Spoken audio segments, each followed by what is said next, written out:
ready, set, turn it up a notch. What do you got? What you put two in your gut just to put one in my knot? Two in my heart, three in my soul. I wanna feel that steel, I wanna feel that cold. Feel it burn, feel it inside me. You ain't crazier, but you can try to be. Come on, try it now, holler the moon. Take your eyes out, let the dark shower you. Yeah, don't the full moon make you go crazy? Caught up in the maze, dark and twisted. Let's see who the craziest is. Yeah, don't the full moon make you go crazy? Caught up in the maze, dark and twisted. Let's see who's the craziest. Yeah. See the day turn into night. See the blackness, where's the white? Through the darkness, there's the light. Full moon, you're consumed, now you terrified. Hear the cries from the castle, cold stones aching, the moans start to grab you. You can feel them shake, you can feel them bash you. Bones start to break and your heart starts to crash. Will it be your last breath? Will it be your last move? Will it be your last step? Don't step too close or else it's gonna make a mess when your chest explodes. Yeah, don't the full moon make you go crazy? Caught up in the maze, dark and twisted. Let's see who the craziest is. Yeah, don't the full moon make you go crazy? Caught up in the maze, dark and twisted. Let's see who's the craziest.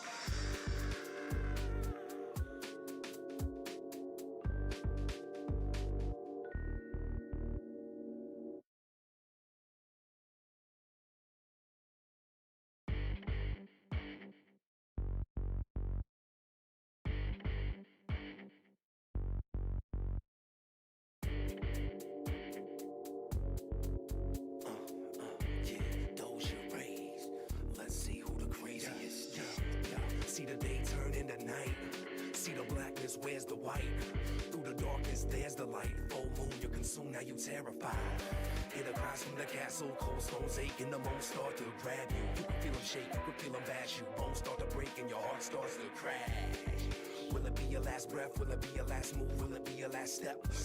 Don't step too close or else it's gonna make a mess when your chest explodes. Yeah, don't the full moon make you go crazy? Caught up in the maze, dark and twisted. Let's see who the craziest is. Yeah, don't the full moon make you go crazy? Dark and twisted. Let's see who the craziest is. Okay.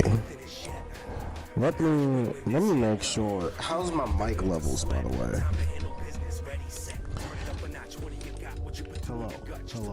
Hello.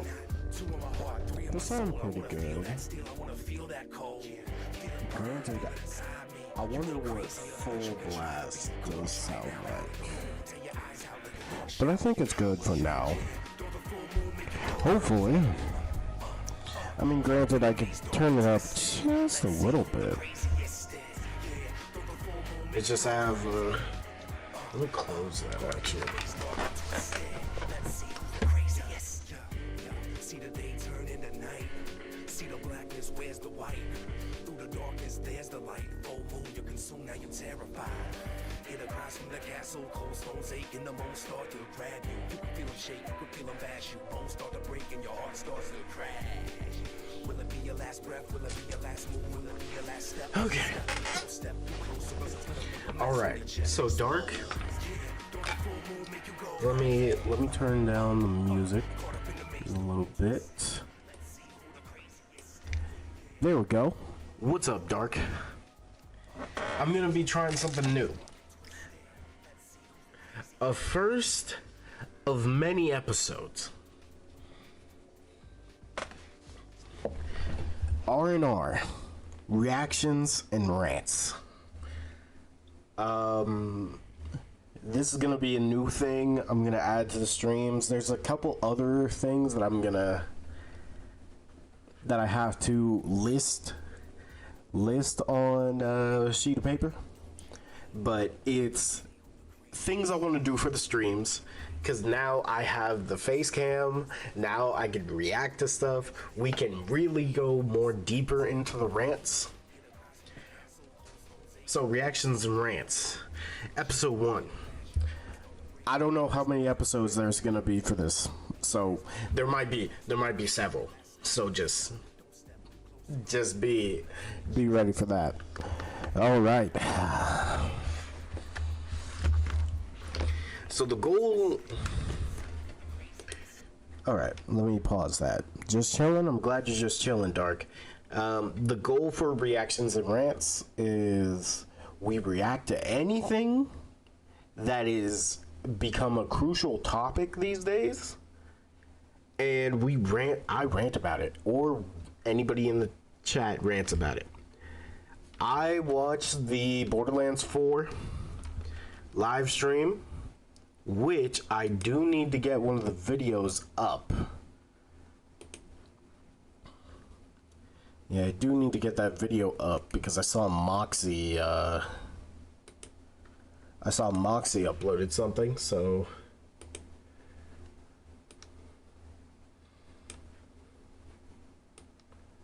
let me just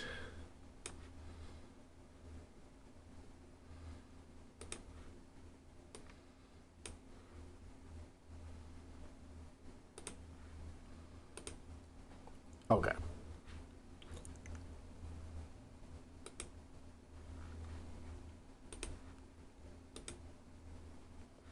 So yeah, I'm gonna be trying some new things.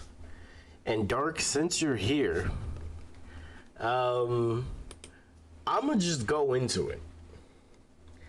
I have a couple videos already loaded up over here. Some of them we can react to, have a chilling time with. Others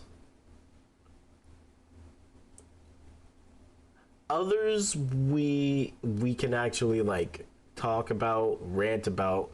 But Dark, since you're here, we gotta talk about something that has become apparently another thing to happen. We got more Marvel Rivals issues. Apparently, Necros has started another strike. No idea what this means.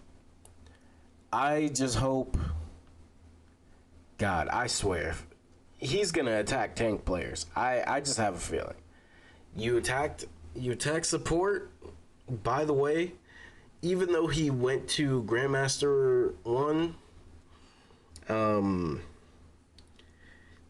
he lost several games in a row, bro. Like, it was bad. It was bad.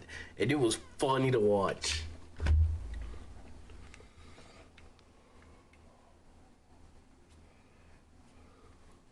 But okay, Dark. Let's get into it. Also, Dark, did you finally did you get Expedition 33, or are you holding off? Whoa, what's the goal with that?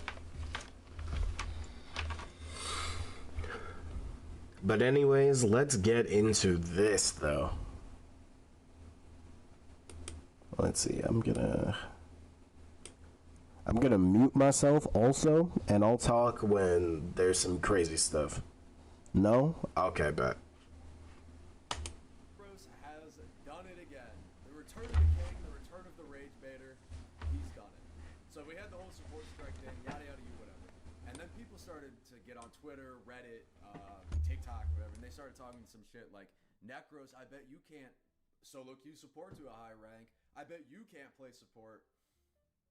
Everybody who already knew who Necros was knows how fucking like mind-numbing that is. The dude was a former Overwatch pro. He's a consistent one above all player. Like, he just sits in his fucking like goon cave and plays rivals all fucking day. Obviously, he was gonna solo queue and get to like GM, because at first it started out and people were saying, okay, well you're fucking hard carrying games, you're MVP. You know, you haven't lost in 20 games, but these are like silver gold players, bro. It doesn't even count. Those are Ultron bots. They're not human. And then he got to GM. Then he started getting past the peak of most of the people shitting on him. And now, you know, goalpost of doom, right? We're moving it. Like, fucking pick up Bikini Bottom, slide it that way. Well, of course you could solo queue. You're top 500. You got rage baited, bro. The only reason he did this challenge is because he needed content. Because now he had the streams, and each stream can be made into a video, and then he can make like probably 100 YouTube shorts or TikToks about just him like clipping it and talking shit, which is exactly what's happened. Like, come on, man. You got read like a fucking book. No shit. He could solo queue to GM. He might be Celestial now. Duh. He was a former pro. there's this idea people have of Necros that he's just like some brainless Spider-Man player. Dude, you could be the best Spider-Man in the fucking world. A mechanical god. Like Jesus off the cross, right? Took the nails out, put them straight out, keyboard and mouse. Picked up Spider-Man. That is still not enough to get to one above all. You have to mechanically be a demon. You have to have perfect game sense, perfect macro play. You have to understand the game deeply. Like, yeah, he's known for playing Spider-Man. Still one of the best players in the world. I don't know why anyone imagined he could not do this, but whatever. Flats had a great take. The whole situation primarily is just that Necros wasn't used to being this famous. He really popped off with Rivals being known like the Spider-Man guy. So you have to be careful what you say when you're such a large influencer, because even a joke, even like something lighthearted, could just like fan the flames. If people were already pissed off, which the community was, the community's already discontent with how the season feels, and then a big streamer says this season's dog shit. Open the floodgates, bro. Everybody's coming. It's like Schrodinger's video game. Either the game is perfect because a streamer said it's perfect, or the game is dog shit because the streamer said, like, it just, yeah, he said a joke, he said something lighthearted, people took it seriously, but they were already pissed about other shit, so, you know, it's fucking... Okay, Dark. Let's just talk about the current state of Marvel Rivals. I mean, look. Current state of Marvel Rivals is, it sucks. I won't lie. It does.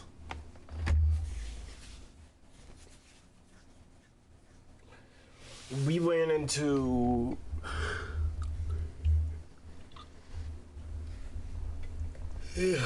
Sorry for the yawning.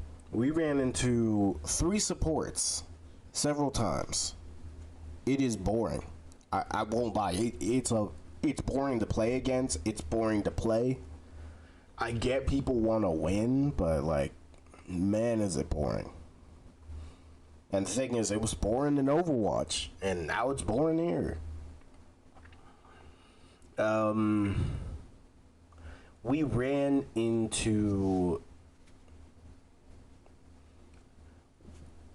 I feel like there's been too many DPS players talking about other roles. Here's the thing.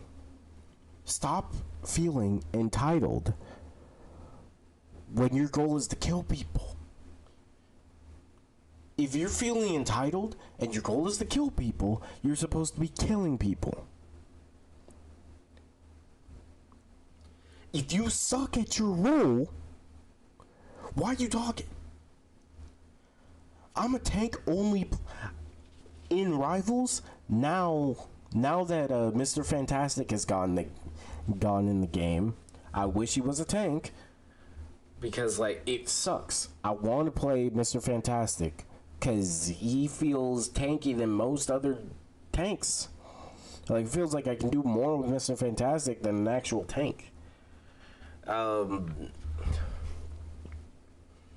Playing tank, it sucks. I won't lie. Like, certain tanks can do almost everything, and then there's tanks that are just overall better. Like Emma right now is definitely one of the better tanks, but I think people just need to play corners or against Emma. And the reason why I'm saying that is, if Emma uses her ultimate, be around a barrier or have your bubble shields. Like, if you're Hulk, have your bubble shields. Thing, for the thing, you could just charge through it, and really you can use your full charge and then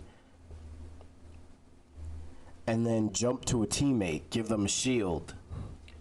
Like, basically, you need to always be on the move against Emma. You can't just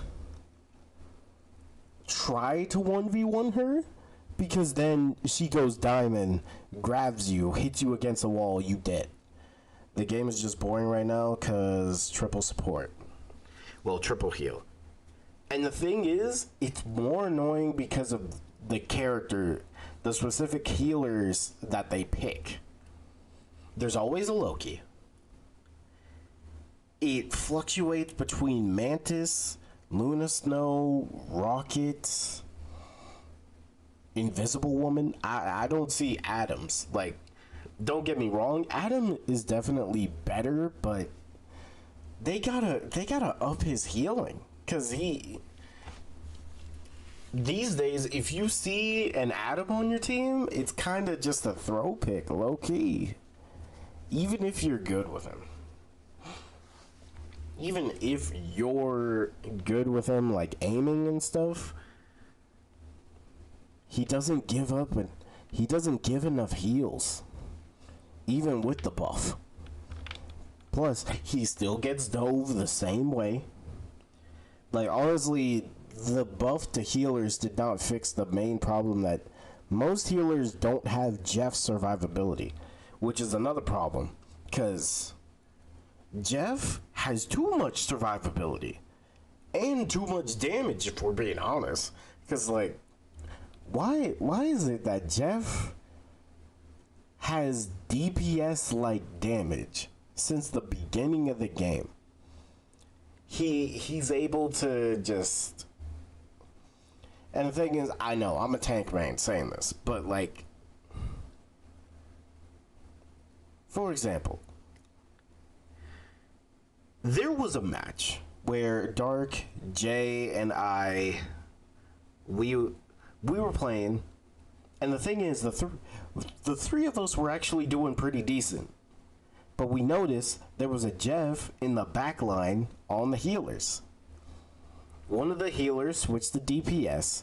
So I think it was either Jay or Dark switched to healer.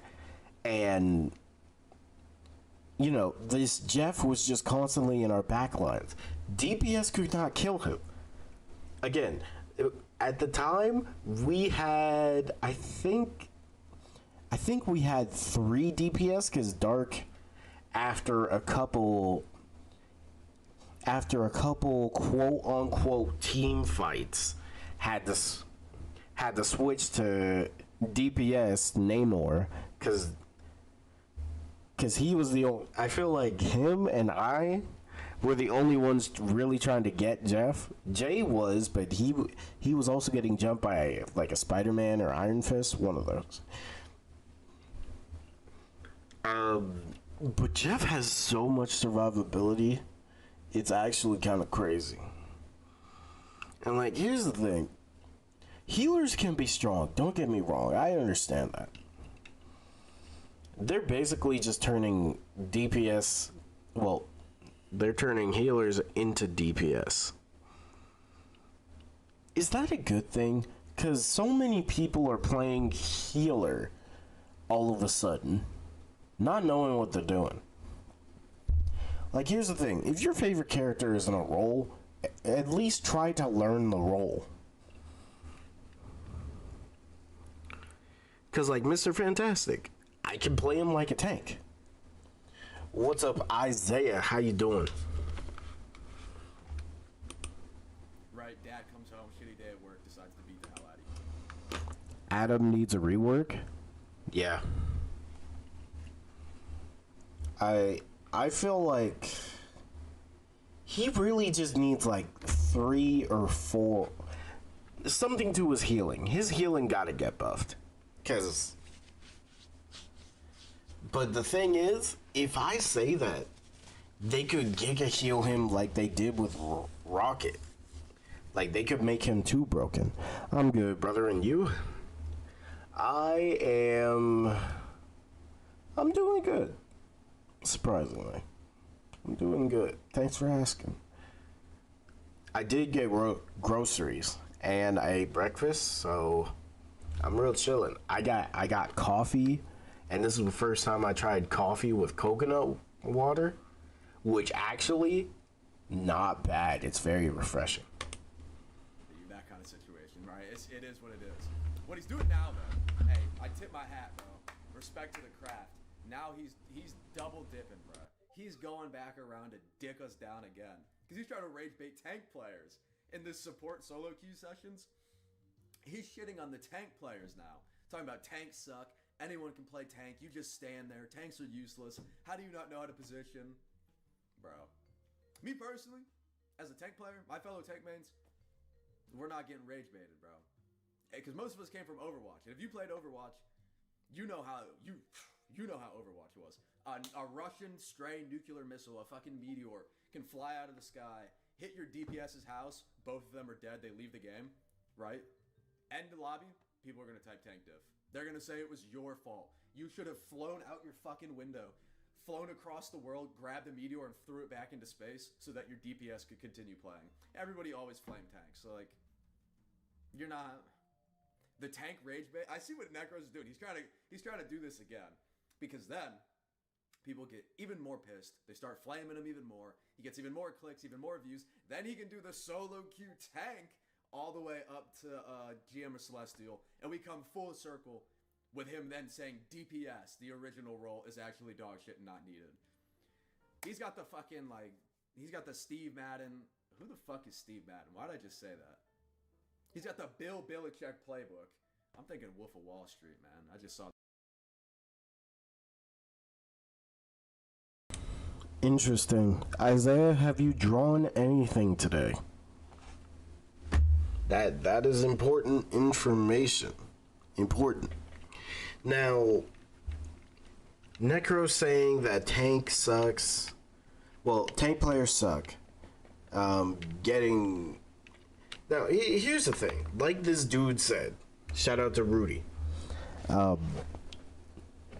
This is...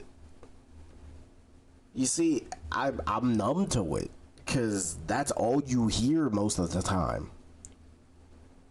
They always say tank diff. Even if the DPS suck on your team, they'll always say tank diff. Even if you do better than you do better than not only your DPS, but the other team's DPS and tank, they'll say tank diff, even if you lose. You never hear, like, heal diff that much, or you never hear... You hear DPS diff, but that's only if, like, there's a crazy DPS on the other team, or on your team. But tank diff, you hear so much. Actually, I should have streamed yesterday, because yesterday, there was a Wolverine. If I find... if I find that Wolverine, just know, this dude said to basically end my life, because I was playing Emma Frost. I'm trying to learn her. And he's saying, oh, Emma, end your shit. And I'm like, what does that mean? Because here's the thing. He's saying this going negative, by the way. He's saying this going negative. And then by the end of the game, I had more kills than him. I had less deaths. I had almost his damage. I had one of the most damage blocked. And I picked the thing because there was an Iron Fist in our backline constantly. So I picked the thing. So every time he came in, I would rush, do the slam. He doesn't have his movement. We kill him. But the thing is, this Wolverine went... Just know, this Wolverine went 13 and 13. He died 13 times, only getting 13 kills the rest of the game. And then he just sucked. He didn't do anything. Like, honestly, he could have... We had a Squirrel Girl that ulted that did way more than he did. And all he needs to do is just kill tanks. Like, that... You Wolverine, that's the one thing you're really good at. You know, just attack the tanks. But then he started going after the healers and stuff. And it's like, look, man. There comes a time where everybody, I don't care how delusional you are, but you need to realize when you're the problem. And this is not only for video games, but this is for real life. There comes a time where you have to realize that you're causing the issues. That you're not doing everything to your best content. You're not as good as everybody else. There will always be someone better than you in real life. There will always be someone who succeeds where you don't, even though you both do the same stuff. Coconut water? Yes. Same ingredients in a regular latte, but instead it's like milk with coconut water, which surprisingly very refreshing. Hola, Ari, how are you? Hola. But yeah, sometimes people need to realize when they're the problem in a situation. And this is not just in video games, this is in real life too. Because stop pointing the blame. Stop looking at that other person saying, oh, it's their fault I did bad, when you're not even looking at what you're doing. If you suck at your job, you're gonna get fired. You can say he said, she said, all you want. But if you just suck, you're done. So him saying that being a tank player is bad, all you do is stand there. Hey man, if you want to play tank, go ahead. You literally can't rage bait tanks, cause like we've dealt with this since Overwatch 1. And the thing is, half of the Overwatch 1 players, if we're being honest, they're probably in Rivals right now. Most of the people who play Marvel Rivals don't even know anything about Marvel itself.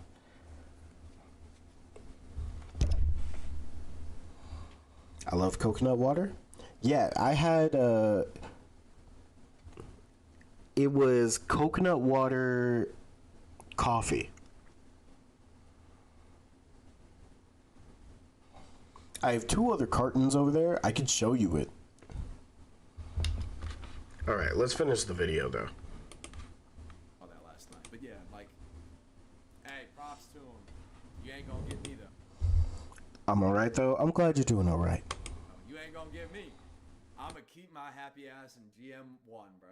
That's where I'm staying, cause those games getting crazy. I can admit it, man.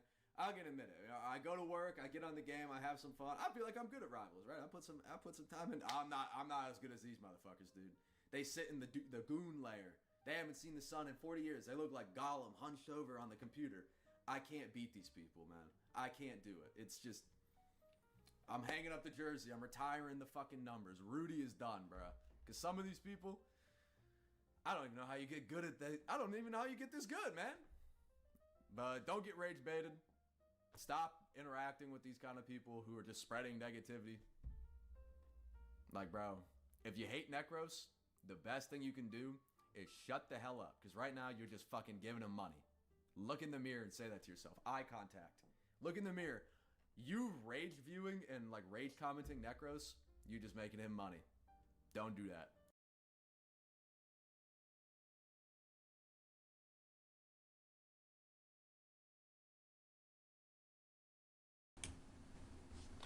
All right. What we ranting about? Well, since you're here, Candido, I'm not even gonna play this video. So this is gonna be a new thing that I'm adding to the channel called Reactions and Rants. R&R. Where we react to anything that's a crazy topic. I rant about it, you guys rant about it, yada yada. This is episode 1, because I just want to see how people like it first. Second thing we're talking about, let's talk about Nintendo. Oh, that freaking fly. Okay. Let's talk about Nintendo, though. Why did they... Like, Nintendo got to be one of the greediest companies that's still making video games. Reactions and rants. Yeah, but this time I'm actually doing a legitimate stream dedicated to just that.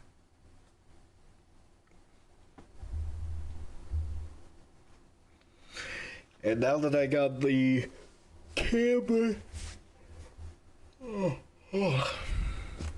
now that I got the camera, I could really do it without playing a video game this time.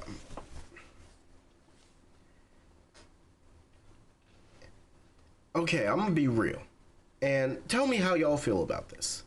But I understand that eventually prices will go up all the time, right?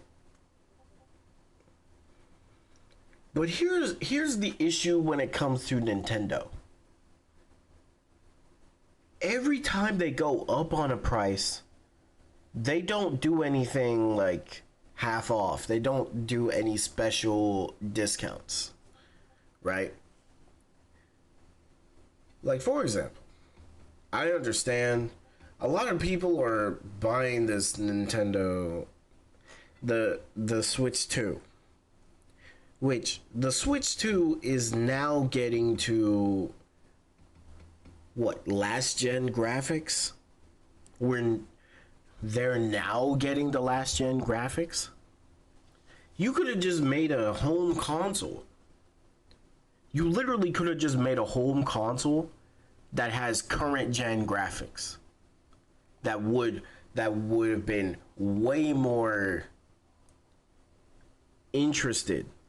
I would be way more interested in a home console by Nintendo. The Switch 2, man, I'm not excited for it.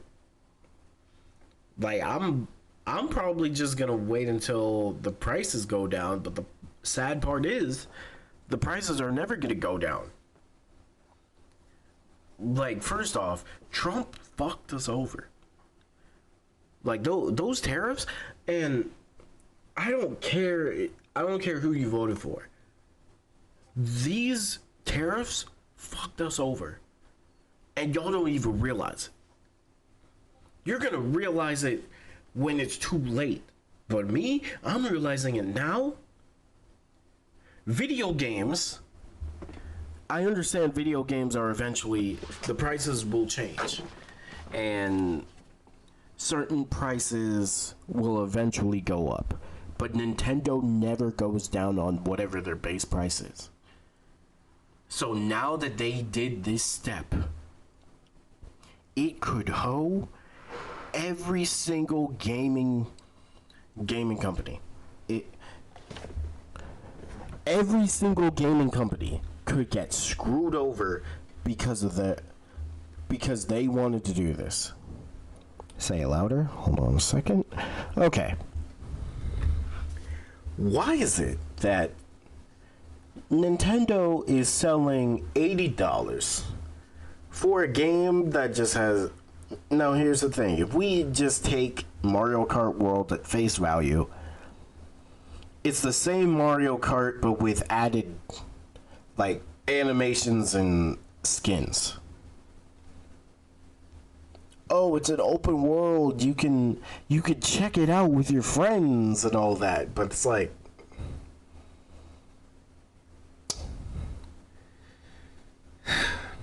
That's also another problem.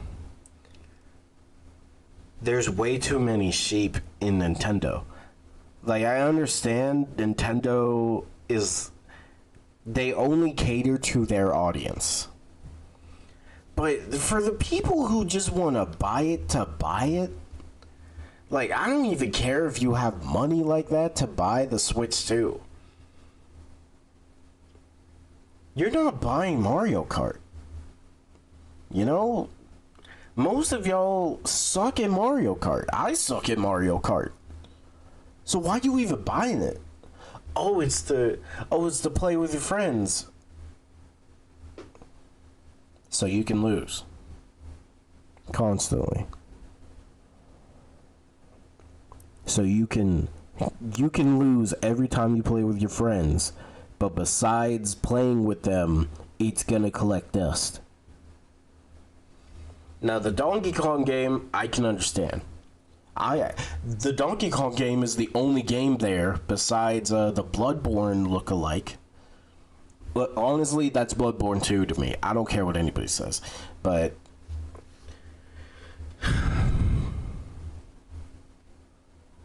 why, bro? Like the Switch 2, nothing interests me. And I get it, it's not catered to me. I'm a former PlayStation fan. And I'm saying former because PlayStation 5 is the last PlayStation I'm buying. At this point, let Mario and Pokemon come to other consoles. Look, let's talk about it, bro. Because since you talked about other platforms,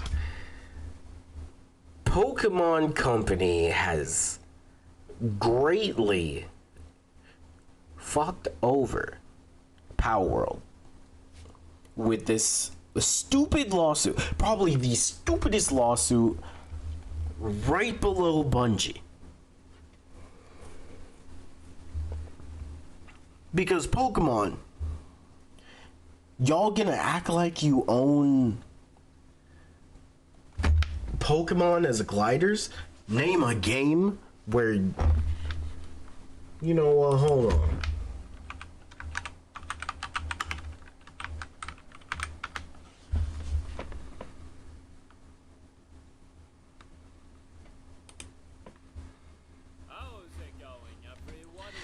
Let's just react to it, cause this is crazy. Is going to be the Pal World and Nintendo ongoing lawsuit for a wide variety of reasons, because it can have severe consequences for all of gaming in terms of how patent law and things of this nature are handled, because I'm sure there are a lot of other publishers and definitely smaller developers that are looking at this situation where you do have this big entity in Nintendo going after Pocket Pair and Pal World over gameplay patents. That's what should be reiterated, but it's been a very interesting story to follow, and we do have a big update on the lawsuit, and I have to say it's not a good update. So let us talk about it. The official Pal World Twitter account left a tweet late last night, and their time zone obviously a little bit different as far as when they decided this is going to go out, but they had to make gameplay changes to Pal World. So their official X post notes this: regarding the lawsuit changes to Pal World and the future, we would like to express our sincere gratitude and appreciation for the continued support of our fans over the past few months. We apologize for not being able to share as much information as we would like, but we trust our fans understanding how difficult it is to be fully transparent while litigation is ongoing. Currently, we remain involved in prolonged legal proceedings regarding alleged patent infringement. We continue to dispute these claims and assert the invalidity of the patents in question. However, we have had to make certain compromises in order to avoid disruptions to the development and distribution of Pal World. The most notable one they go over in the post: on November 30th of 2024, we released patch V.0.3.11 for Pal World. This patch removed the ability to summon pals by throwing pal spheres and instead changed it to a static summon next to the player. Several other game mechanics were also changed with this patch, as many have speculated these changes were indeed a result of the ongoing litigation. Just to note something, there was some confusion as far as why Pocket Pair wasn't more transparent. Guys, whenever you are in a legal situation like this and a legal battle, you have to be very, and I mean very, careful about what you say on a public platform. Anything you say can and will be used against you, so you have to walk that road very, very carefully, and you have to make sure you don't get yourself even into more hot water, because here's what can happen. Pocket Pair says something in a social media post or in an interview, and Nintendo can be like, okay, that's their admission that they are going after our gameplay patents and they are copyright infringing. You guys get how it works. It's just something so small can warp into a gigantic disarray of a situation, and I'm sure with this entire post they probably had it reviewed by legal counsel, at least I would assume. Everyone here at Pocket Pair was disappointed that this adjustment had to be made, and we fully understand that many players feel the same frustration, unfortunately, as the alternative would have led to an even greater deterioration of the gameplay experience for players. It was determined that this change was necessary. Furthermore, we regret to inform our players that with the implementation of patch V.0.5.5, we must make yet another compromise. From this patch onward, gliding will be performed using a glider rather than with pals. Pals in the players team will still provide passive buffs to gliding, but players will now need to have a glider in their inventory in order to glide. We understand that this will be disappointing for many, just as it is for us, but we hope our fans understand that these changes are necessary in order to prevent further disruptions to the development of Palworld. We also want to extend our apologies to our fans for the discomfort and concern this ongoing litigation has caused. We remain committed to developing Palworld and delivering exciting new content to our fans. On behalf of everyone at Pocket Pair and Team Palworld, thank you again for your continued support. So, a lot to digest there. I think the number one takeaway from this is going to be people incredibly upset at Nintendo, and rightfully so.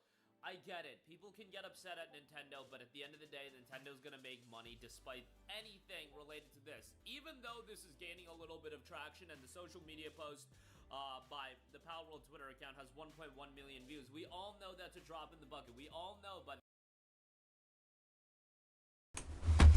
What you mean Expedition is getting nerfed? It needs a lawsuit? Here's the thing. Palworld just needs to be its own thing and not care. If this is the case, Bungie has to attack anybody else who does the same thing as Palworld.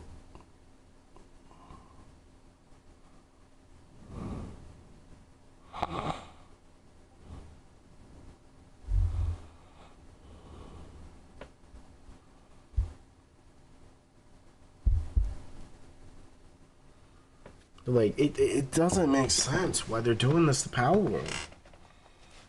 Like, I get y'all don't like competition, but like, come on. That one looks like Flaris?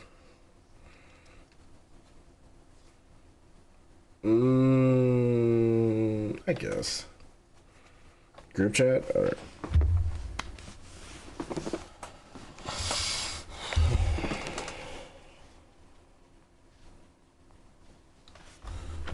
Also, give me one. I gotta get something.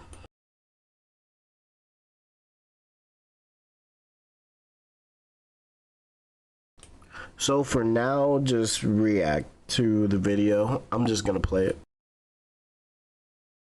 by the time the Switch 2 drops, it'll be sold out everywhere. The games are gonna sell well, and people are gonna buy up game key cards. Everything like that is gonna do fairly well. However, I would like to reiterate the fact that you guys, while in a vacuum, I see most people being upset about this situation. Realize that this situation with Palworld and Pocket Pair versus Nintendo is going to have rippling effects to gaming in totality, because this is something that other publishers are going to look at. What happens if there's another game that you could say, hey, takes a little bit of inspiration, or there are some similar characteristics about it, and it's usurping the prevailing leader in that space? And again, with Palworld, it's so interesting because from a gameplay standpoint, and they're getting attacked for the gameplay patents, from a gameplay standpoint, Palworld is so diametrically opposed to what Pokemon is. It is so different to what Pokemon is, but yet they are still facing these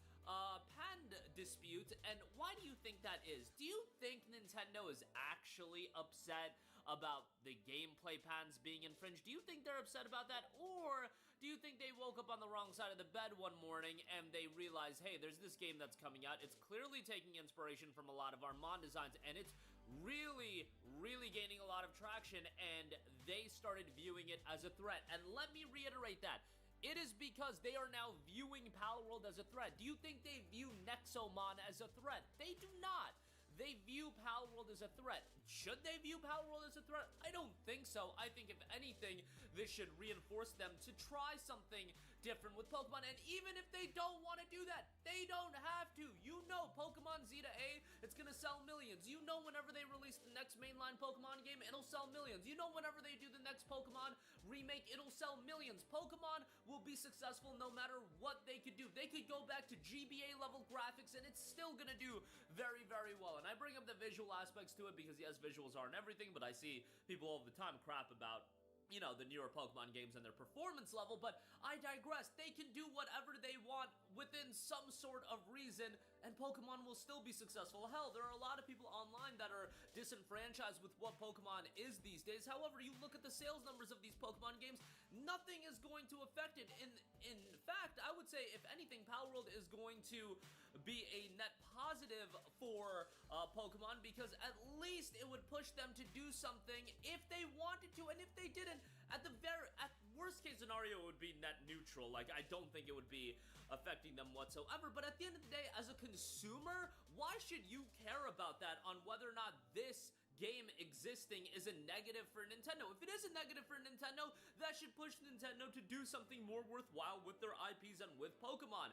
Them going the lawsuit route is them just not being able to take this perceived L, or however you want to take it. Obviously, they view this game as a threat at this point, but again, it's just a really, really unfortunate story, especially after the success of this game. And people have to realize as well, even though this game sold incredibly well, it did gigantic numbers, it's still a drop in the bucket in terms of the resources that Nintendo is going to have at their disposal, and it's going to make the situation incredibly, incredibly difficult. Even if Palworld comes on the other side of this legal dispute and it's all sunshine and rainbows, do you think this is something they want to deal with a game that is still very much in early access, that they still have to very much put effort into the content level of the game and making sure it comes out at a suitable 1.0? Do you think they want to have the cloud hanging over them of a literal lawsuit from Nintendo, even if they are confident that they can make it to the other side? It's not something a game developer in the midst of developing their early access title wants to deal with. Nobody's trying to deal with that. Legal disputes is one of the most stressful things to deal with, especially when you're talking about fighting an entity that has endless resources in Nintendo. They're going after this game from a gameplay pattern standpoint. Ask yourself, I got bread. I got bread. why they are doing I got bread, actually view which is very nice. the be-all, end-all that Palworld is infringing on them and they have to go after them. I think it's because they view this. But yeah, Palworld doesn't deserve this, by the way. Like, not at all.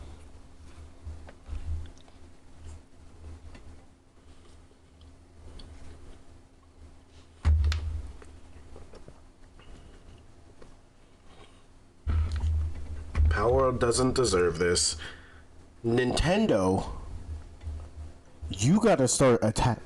So that means Nintendo is gonna start basically making tariffs on certain aspects of video games. Because if they keep trying to go after Palworld for this, they gotta attack everything else.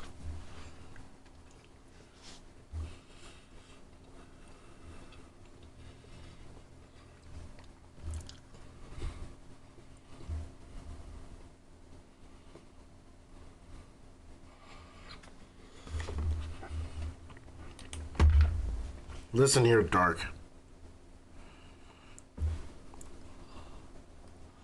I'm sick of you.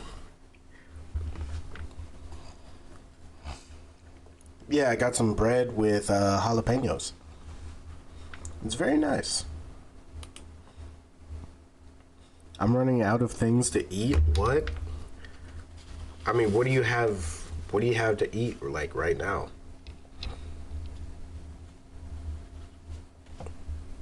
Ooh, that's hot. Ow, ow. Okay, I'll just...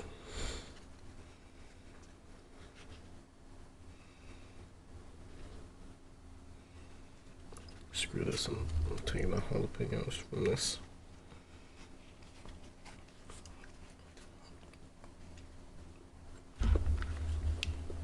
I can't eat much? I see. This gave us a threat, and yes, the Mon design certainly, they're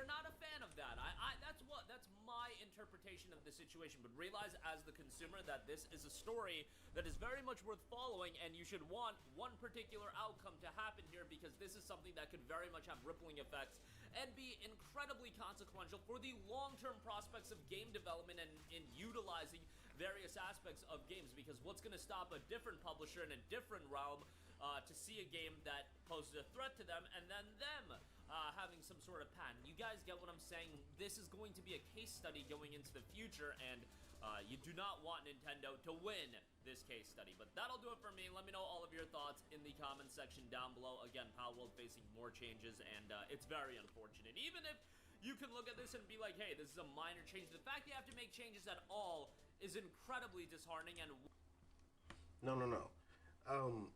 If people say that this is a minor change, y'all don't see the bigger picture. Because this is like, Nintendo does not want competition. And the thing is, they're attacking Palworld because Palworld's this small group of people who's making it. But they're attacking literally the one game that might even be close to becoming competition for a Pokemon game. Like, that's crazy. I just hope the Palworld devs, look, I got some ideas for Palworld. I can't wait to show. But that's it for that. Because Palworld, man, I love this game. They just need to add more to it. And I'm excited to see it. Alright.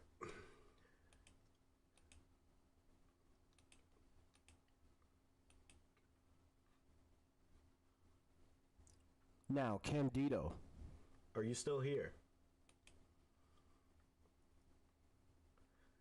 Actually, you know what? What's good, Lava? How you doing? Next, I wanted to show everybody this. Oh, I probably sound really low. Hold on. Okay. I wanted to show everybody this. It's a Minecraft anime, and I was like, yo, this kind of looks crazy. So, enjoy. もう遅い。今日はいろいろやったね、アレス。で、今日楽しすぎた。でも、それだけの価値がある。つまり、この宝物を見て。あれ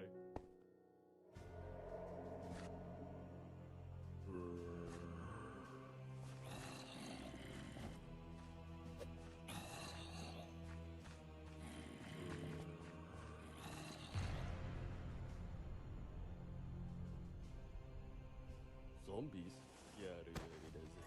下がってアレックス。任せとけ。心配しないで。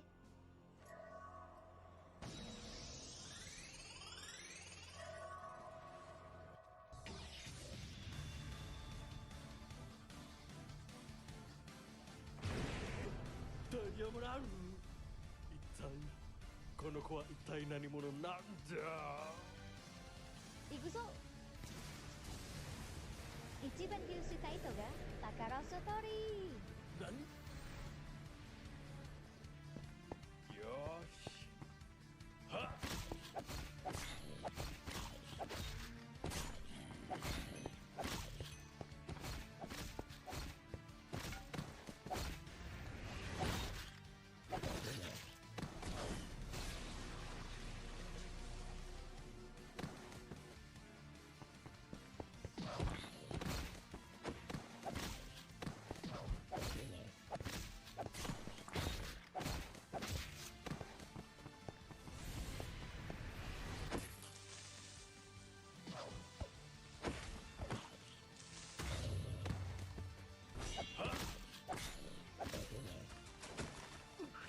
何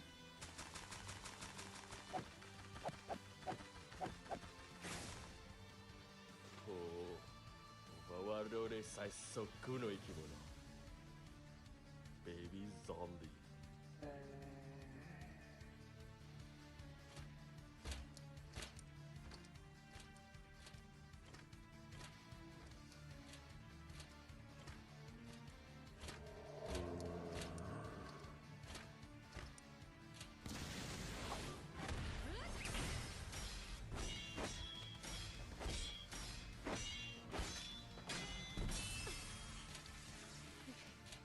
これは叩ける。足らないなら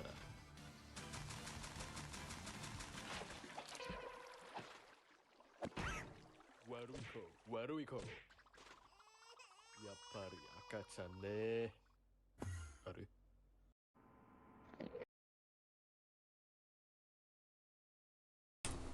Yo, that looks sick. That looks sick. Okay, I just need to. I need to go back to the golden armor zombie is one of my favorite parts. Oh, that looks so good. That looks so good. And then the close up, bro. It looks so good for no reason.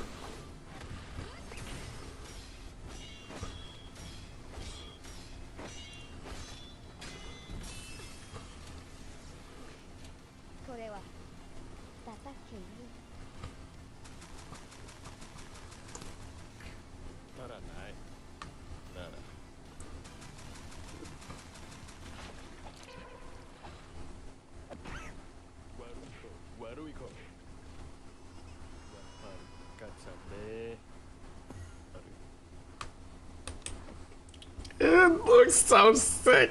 It does. But yeah, I saw this and I was like, yo, I'm locked in. This dude has a whole series for a Minecraft anime. Next, Lava. I posted this. I was hoping that you watched it, but just in case.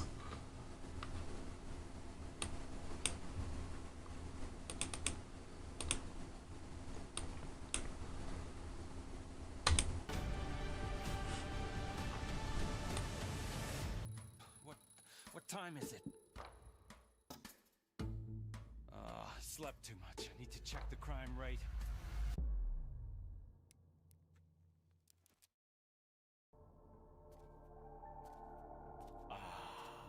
The weather is good today. Let's see what we have. Gotta go.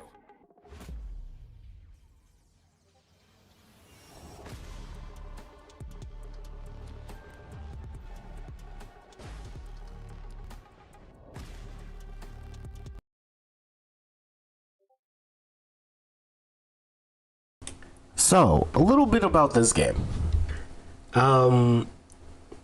You live the life of a superhero. Well, you live the life of Spider-Man, basically.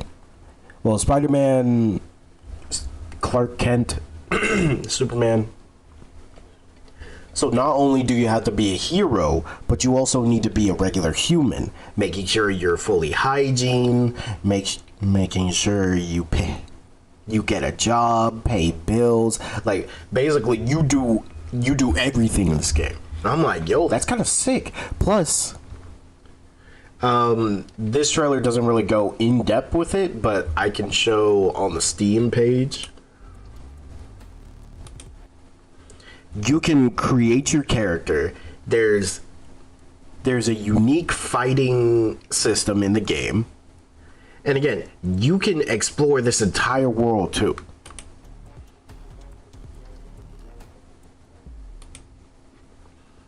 Now, the reason why, now I gotta go to wish list and then all the way down.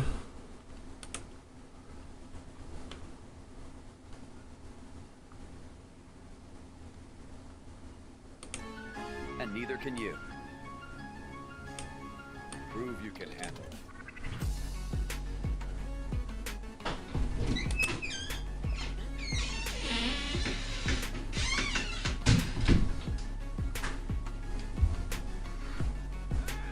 Need to be there before it's too late. Can you get me to the hospital? I'll save you. Just hang on tight. Thank you so much. No problem. Have a great day. I think I need some rest. Not again.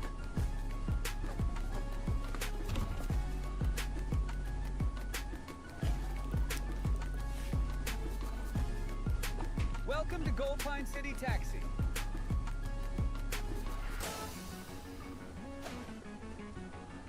exactly why I hate taking cabs. Welcome to Goldberg.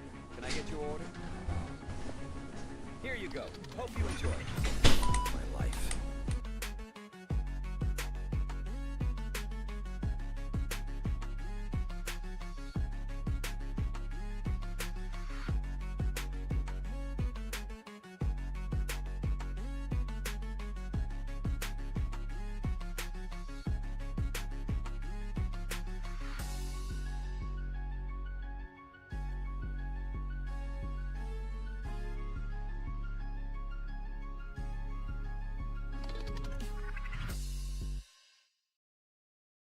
Ready to be a hero.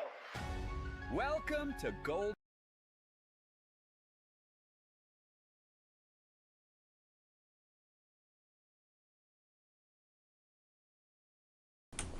So, this is Superhero Simulator. You can create your character. Is it out? No. I'm just showing off the trailer. Oh. It's gonna be coming soon to early access though.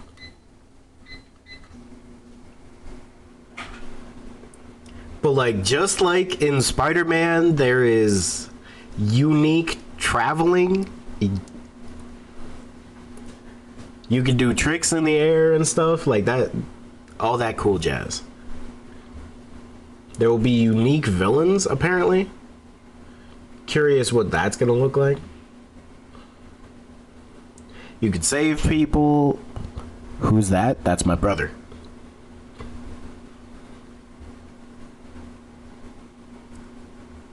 Yeah, just like in Spider-Man, you walk around saving people, keeping the peace. And just know, indie game, by the way. Indie game. Really solid. A game that I'm personally looking forward to.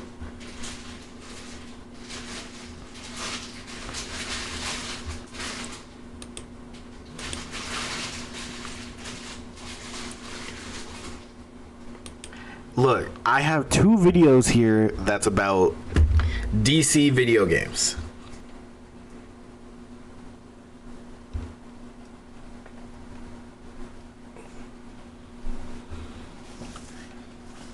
Marquez. They say hello to you. Hello. He says hello. Okay, next, I want to talk about this. Apparently, what is the best superpower? A superpower tier list. And I see all these superpowers here. So I want to talk about it. I heard the hello, yes. So let's get started. So do we want to talk about F tier first, or do we want to talk about A tier?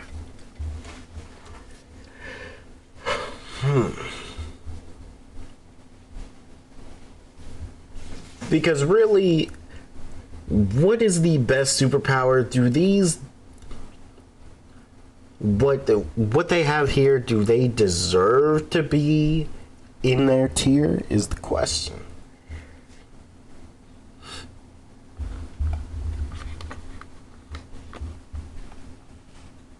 A tier? All right, let's get it. So A tier, we got power suit, telekinesis, healing, and teleportation. First off, a power suit can only take you so far. Because a power suit will come with random issues, especially if you're first starting off. Like Iron Man didn't just have the perfect Iron Man suit when he started becoming a hero. He had to constantly improve on the suit until it became viable in any situation. Which, if we look at all of the movies that have Iron Man in them, it took a while for the Iron Man suit to be viable in every situation. Because once Tony got to nanotech, he was able, Like nanotech was just the go-to suit at that point. Because every other suit, they had their own pluses, but the negatives about those suits were bigger than the positives. Now, a power suit is useful, but does a power suit make you A tier? If we look at the first Avengers movie, the Iron Man suit was useful against Thor because of the energy blasts. And because he could absorb the lightning and overcharge his own powers. Which again, he improved on. But like, for example, when he did have a 1v1 against Captain America, a super soldier can overpower a power suit. So, I don't think a power suit should be A tier, but I won't lie, it might be like B or C. Because a power suit could give you any ability, really. Especially if you improve on it. Because if we look at DC, for example, Steel. Yeah, I know, I'm talking about the Black Superman, but he built a suit that allowed him to go toe-to-toe with, like, people who can fight Superman. Like, Steel was able to make a suit where he could take the mantle of Superman and literally fight people who fight Superman. That's impressive. Like, looking at the pinnacle of power suits are definitely up there. I'm putting him like C tier. It's like B or C tier because a power suit comes with, you have to constantly upgrade it. Telekinesis? Does telekinesis... Okay, how useful is telekinesis on a daily basis? Like, would you use telekinesis abilities on a daily basis like that? Granted, lifting items without having to be near it is pretty useful. Like, having the abilities of telekinesis, maybe telekinesis deserves A tier.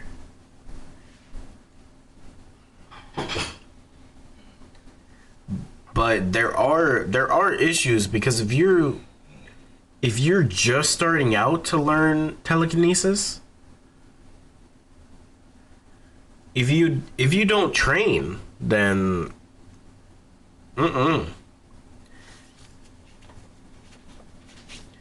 in my head, a power suit isn't powers, it's a suit.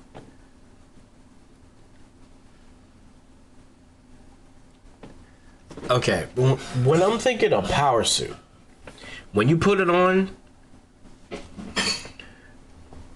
because I'm using Iron Man for an example, because it's basically a power suit. It gives him strength above a human, and gives him durability above a human. But with Iron Man, using Iron Man example, he gets energy blasts, the unibeam. He's also able to fly, and a high-tech suit. Now, if we use Steel from DC, he has the super strength, speed, durability, but he also gains a hammer, which the hammer can do a lot of blunt force damage. Now, granted, if it's just the suit alone, I'm trying to think of other characters that just have like a suit by itself that gives them the power.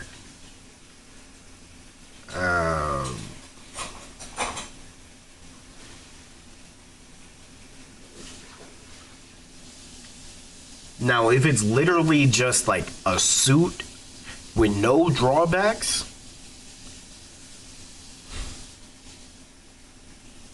nah, there's still gonna be drawbacks.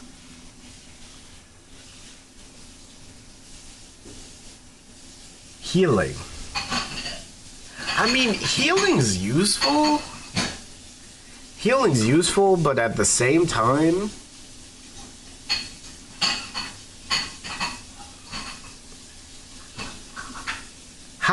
how many times a day would you use healing? Yeah, you can heal other people. You can heal yourself. If you're in a fight, you can heal yourself to like minimize damage. But like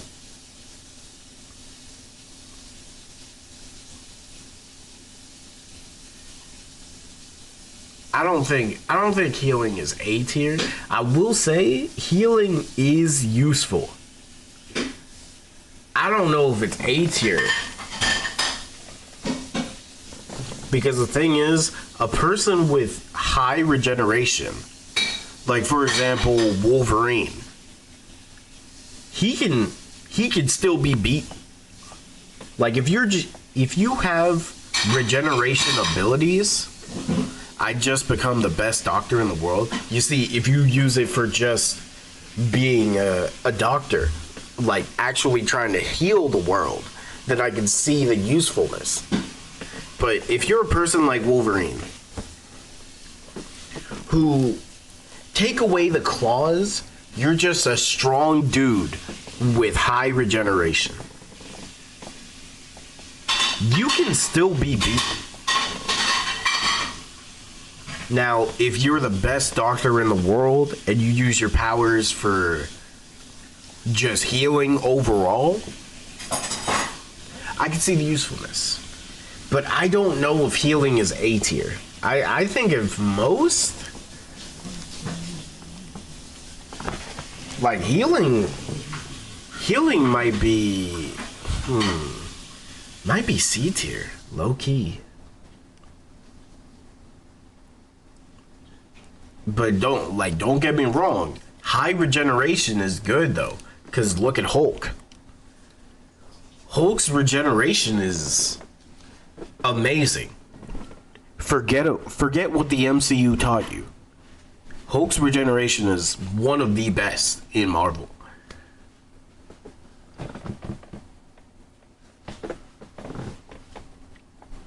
I think B tier, B or C, one of them. Teleportation. I think teleportation deserves to be A tier. I mean, being able to teleport anywhere is not bad. You're basically Nightcrawler.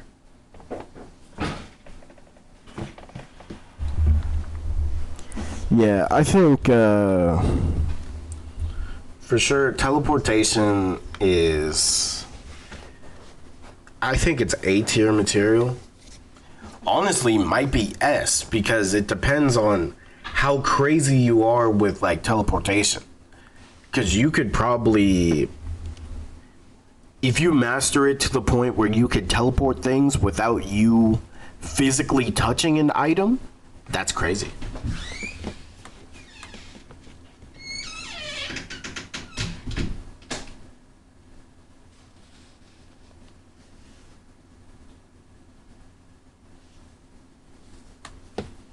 Yes, I saw the FNAF and Dead by Daylight Killer Springtrap. I saw that. Very good. Very good. Because I will be talking about Borderlands as well later. Yeah, I feel like teleportation is good though. There's not enough characters with it. Yeah, I'm only using Nightcrawler because like he's the main one that has that as a special power. But teleportation is definitely up there. Because, like, for example, Nightcrawler can grab your arms, teleport, your arms are gone. He could just casually do this, but he chooses not to. And if you're a good fighter, you can also teleport on top of it. Okay, B tier. Immortality. I won't lie. Being immortal, it used to be up there for me. Like, don't get me wrong. Being immortal used to be up there for me. But, you know, the more that I see these dumb individuals have immortality, the more I'm like, I don't know if it's worth. Like, for example, shout out Invincible, but there's literally a dude who's immortal in there, right? All you have to do is cut off his head and make sure his head and his body don't come in contact. He's just dead. And again, that's a dude who's immortal, and all he needs is his head to be connected to his body. That's all he needs. If that's all you need to basically die, you suck. Plus, being immortal is also not good because I forget the anime. It was an isekai anime, but this dude who had quote unquote immortality just became a punching bag for some guy because he was pissed off about a certain thing that happened in that anime. But immortality seems like a D tier thing to me, and the only reason I'm saying D tier is because immortality's cool, but and again, if you don't care about this, you will live past everybody. But also, think about this. You get immortality. A planet-destroying meteor comes. Blows up the planet. You're still alive. You lived through the destruction of the planet. So now you have to deal with the empty void for all of eternity because you decided, hey, I have immortality now. Also, I won't lie, you could be an interesting... If you're a person who's immortal, you could be the world's best adventurer. Because you could adventure into places that people could never do. Geez, you could probably be a great astronaut. An astronaut that doesn't need air, who's just immortal, that is kind of crazy. But then again, if you get lost, like, you're kind of just stuck there. And the thing is, even if you're immortal, you still get hungry and thirsty. So you could die of natural causes or something. Unless, if you're cursed with full immortality, yo, good luck. Invulnerability. Low-key, invulnerability, I feel like deserves to be B tier. I feel like it deserves to be B tier because I'm using a character from Invincible for an example. His name is Brit, okay?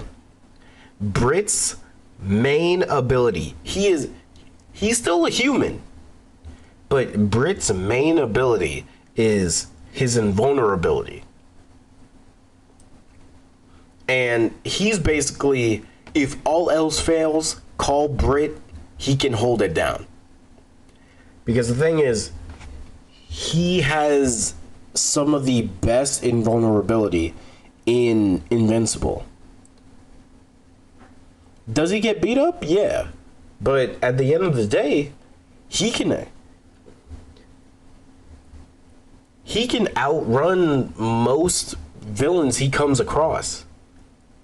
Like, his invulnerability doesn't mean anything to his stamina. which means he can tank anything you dish at him until you get tired. Then he's gonna go crazy. Which means invulnerability is definitely up there. I'm saying. Do I think it deserves to be B tier though? Yeah, I think so. Vampirism. I won't lie. Vampires have a lot of powers. Can we talk about it? Like, it's kind of crazy how much power one vampire has. Who made this list? A dude named... I scrolled down too much. Oh my god. A dude named Island Idiot. This was 4 years ago, but I was watching this yesterday.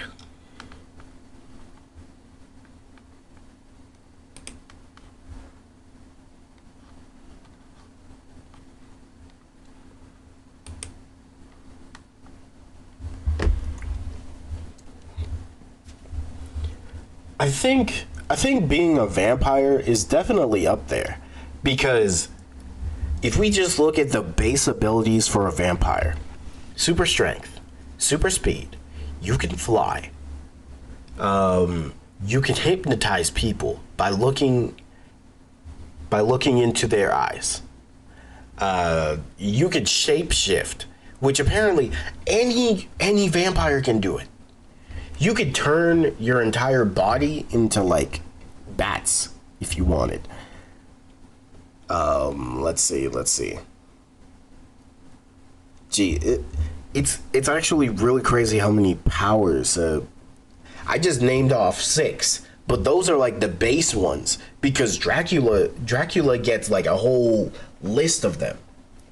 Because Dracula, he also gets magic, which there's specific magic just for vampires, which is wild. But granted, that's 6 powers.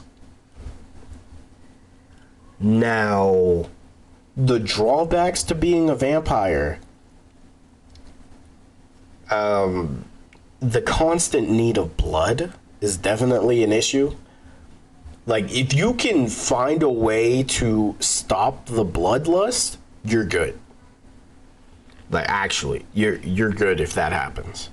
But if you don't, you kind of just screwed, because you're gonna be too blood hungry, killing people without realizing who you're killing.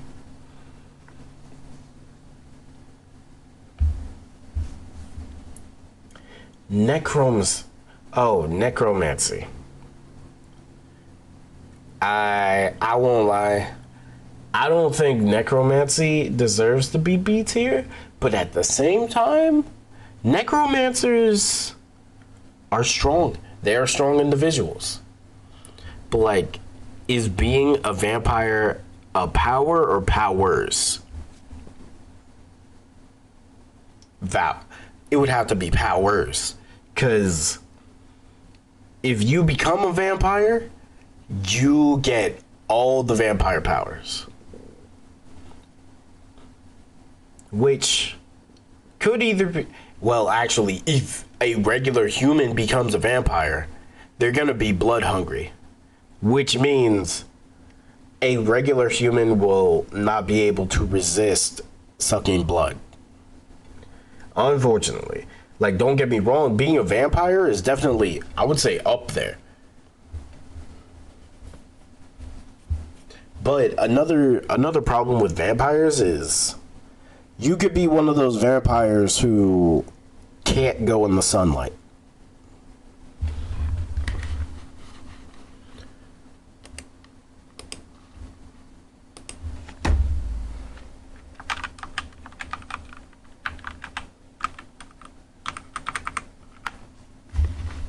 I would tell you, but the supposed practice of communicating with the dead, especially in order to protect the future. It is sorcery or black magic. Basically, you have the practice of communicating with the dead, and also you gain sorcery and black magic.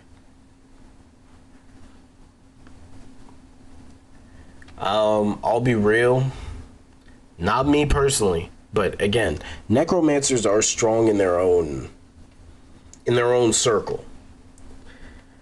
I don't want to mess with the dead. Like, hey, they died. Y'all can stay over there. I'm cool. I'm cool. Necromancers are cool though. They are. Now, I think they do deserve B. Honestly, necromancers could be A tier. What I miss? Candido, we're talking about superpowers. What is the best superpowers? This is a video from 4 years ago. And again, welcome back. We're talking about superpowers. Currently, we're on necromancy. B tier. I feel like necromancy should be A. Like, just looking at B tier. Well, also, let me just get psychic abilities and magnetism. I'm gonna be real, both of them could be A tier. Because if we just look at Professor X, Emma Frost, Jean Grey, and when it comes to magnetism, there's only one master of magnetism by the name of Magneto. Each of these four are upper class of their craft.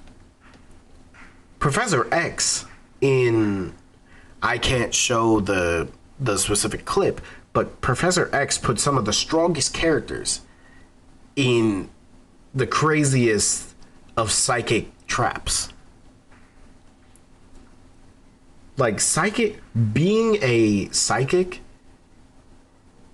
I'm putting psychic and magnetism in A tier.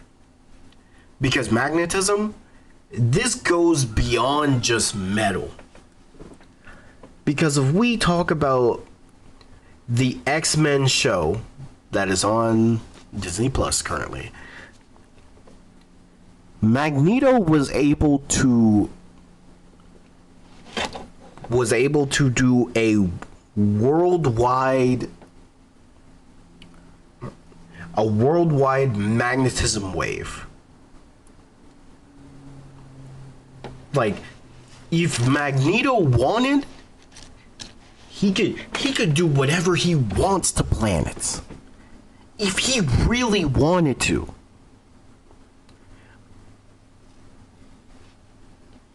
And plus, we saw in old X-Men movies that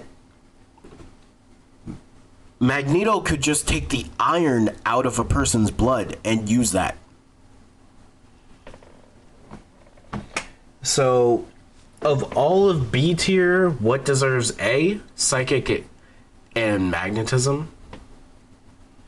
C tier, though. I'm biased. Super strength, A for me. Okay, since you talk about it, we'll talk about super strength and super speed. Now, here's the thing.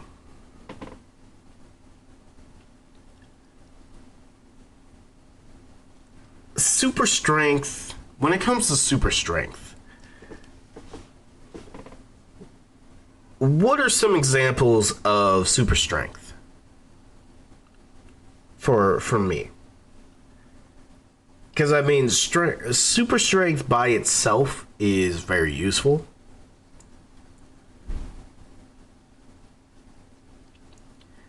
Not super speed. What about the Flash? Quicksilver.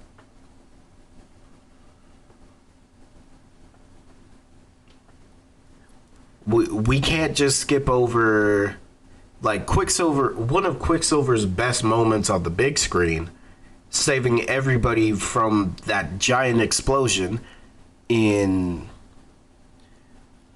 in the manner of the X-Men. Well, in the mansion of the X-Men. Quicksilver saved all of them. And with super speed, you can do a lot with super speed, surprisingly. Flight, I'm gonna be real, flight is useful, but if all you do is fly, you're not useful. Like, you need flight with something else.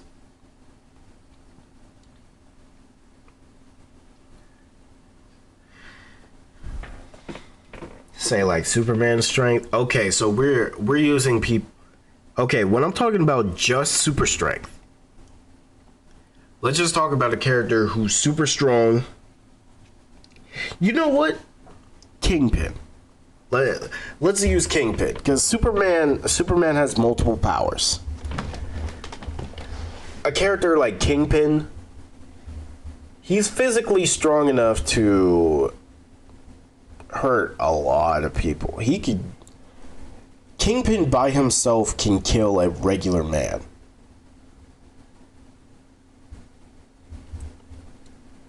Heck, Kingpin's body is durable enough. Bullets.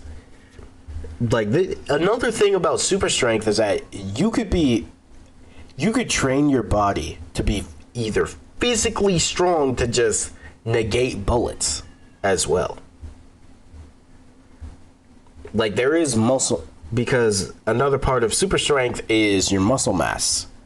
Captain America, yes, he's another example.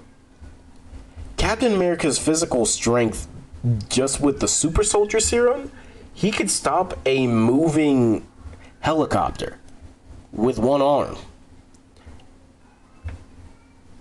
Spider-Man strength, yes. Spider-Man strength is, honestly, anytime Spider-Man is on the screen, he shows off his strength a lot, surprisingly. There's Luke Cage, because if we're being honest, Luke Cage is just a durable black man with super strength. Super strength, the thing is, I feel like every superhero has super strength. Not many people have super speed. Honestly, I kind of want to put flight in D tier, because the thing is, like I said, if you were just able to fly, what else can you do? Like, imagine if Superman did not have any extra powers besides flight. Luke Cage, underrated, personally. Thank you. But yeah, if you're just able to fly, you're not doing much. Oh, you could say that's like what was his name? Angel from the X-Men. If he's just able to fly with his wings, you shoot the wings, he can't fly. Iron Fist with Chi has super strength. Yeah, I mean, Chi manipulation is its own type of power, honestly. But that's something you earn, too. That's another thing you have to earn. Because the power of Chi can give you multiple amounts of abilities. So flight, I'm putting flight in D tier. Super strength, I'm putting in A tier. Super speed, I'm putting in A tier. Because look, if we look at the upper echelon, you know what, if we just look at the Flash by itself, Shazam's main power is flight. Well, he also has lightning abilities. So he has a range ability to counteract just flying. And he has strength. But when it comes to a character who could just only fly, like all you do is just fly, yeah, super speed, I mean, if you're caught by a camera, because like another problem with super speed, if we look at the boys, A-Train can just kill people if they even get close to him while he's running.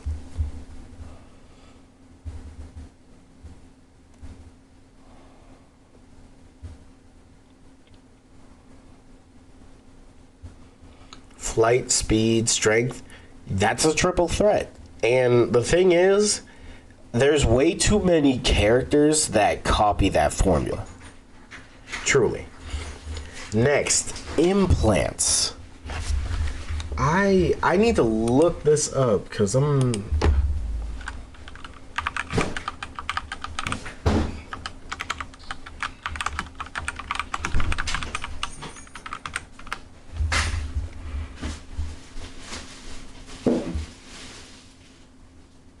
Alright, Winter Soldier, the prosthetic arm. Okay, so it's just...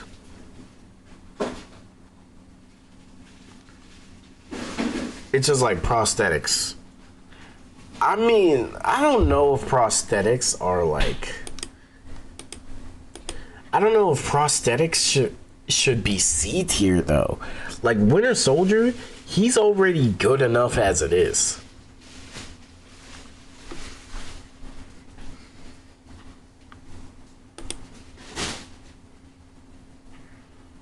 So I don't know if C tier implants should be a thing. I think implants are probably E tier because if you get an implant, as we seen with Bucky, he's fighting people that just rip off his arm. So basically Cyborg, yeah. And in the case of Cyborg, we've seen in the Teen Titans show, Gizmo can just take over his body. Like, he's able to program his body if he gets on him.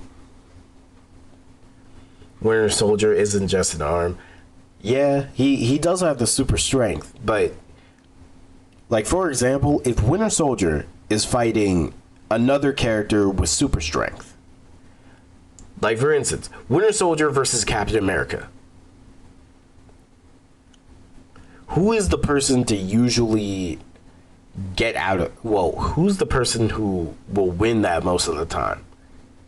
If Captain America decides to just rip off his arm... Well, yeah, if Captain America just decides to rip off his arm, throw it as far as he can, and just fight Bucky. Bucky is like this.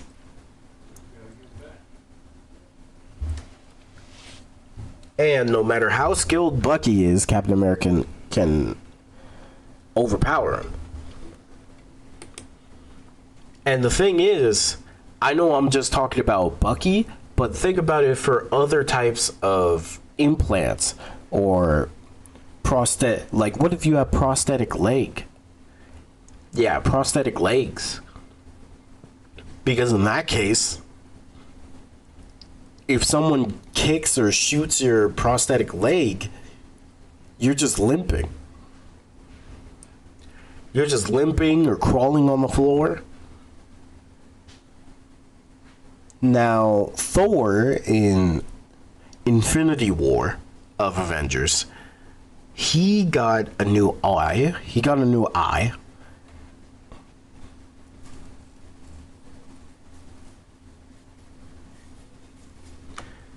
Implants just seem E or D to me, personally.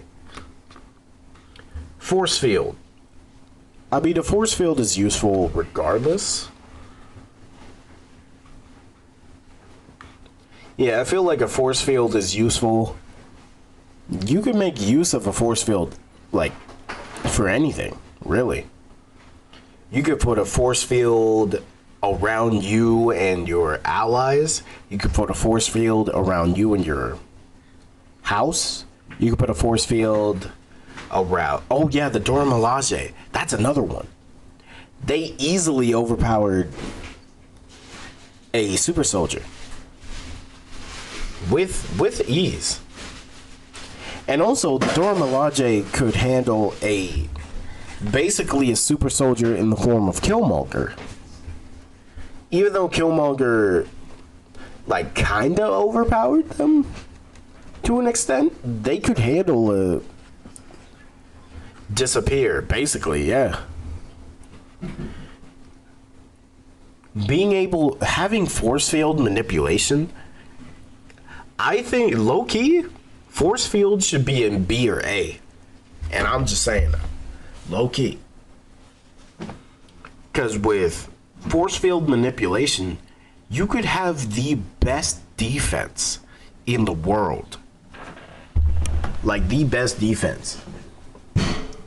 Heck, you could probably make a force field around your body whenever you want. You could basically be Gojo.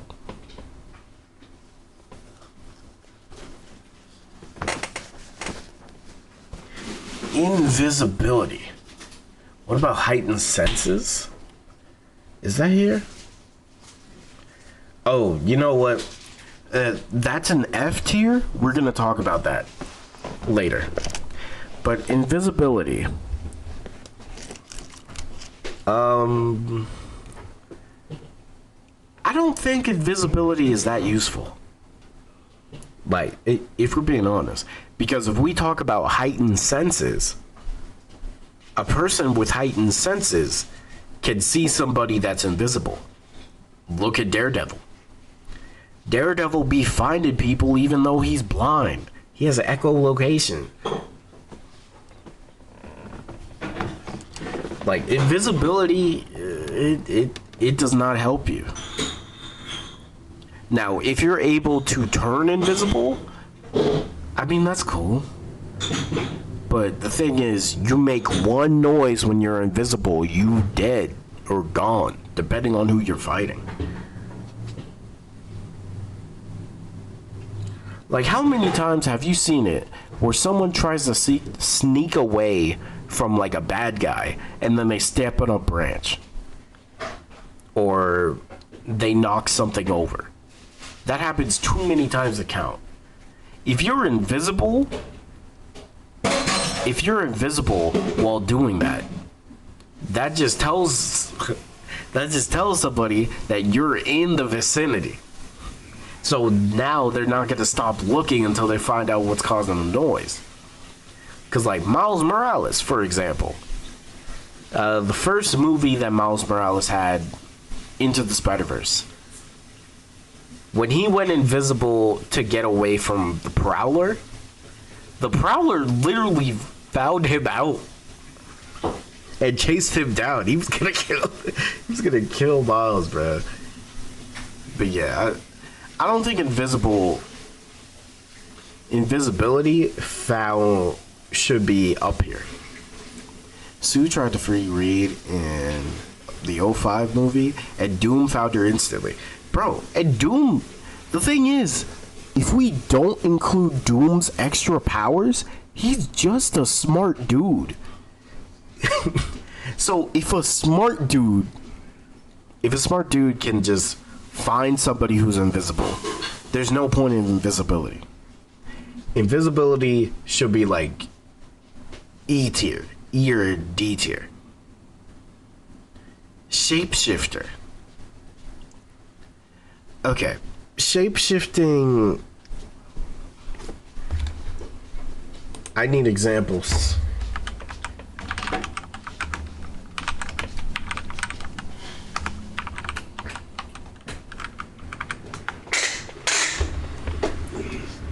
Okay, Mystique from the X-Men. Okay. Mystique from the X-Men, that works.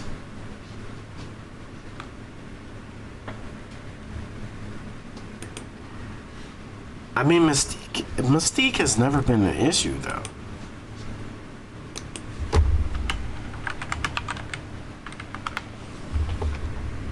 Martian Manhunter, yeah. Clayface, oh, Beast Boy, okay. Madame Rouge, oh, right. Madame Rouge, Plastic Man.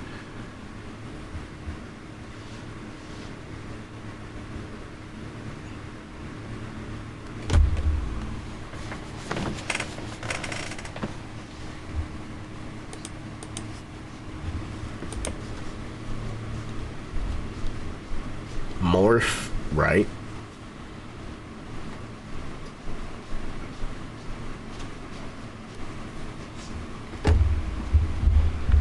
But yeah, with that being known, shapeshifting is kinda useful, but it really depends on your extra powers. Because if you're just a shapeshifter, I mean, like Mystique, if you just have shapeshifting, you need an extra power. Like, at least with Madame Rogue, she has elasticity. Plastic Man has elasticity. Clayface, he has clay manipulation. Beast Boy, he can shapeshift into any animal. Martian Manhunter can shapeshift as well.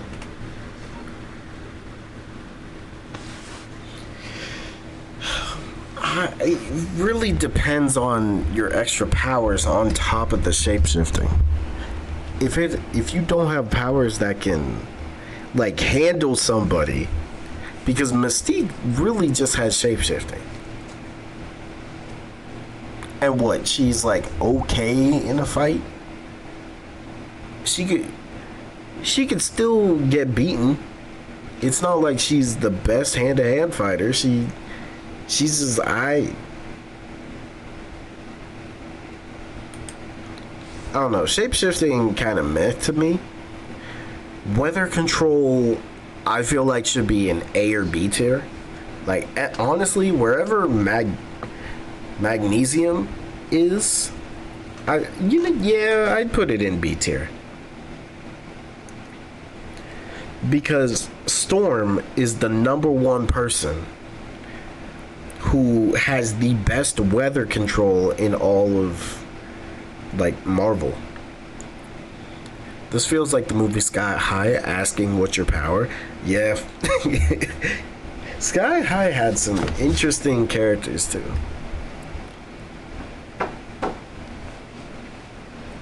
Okay, weather control.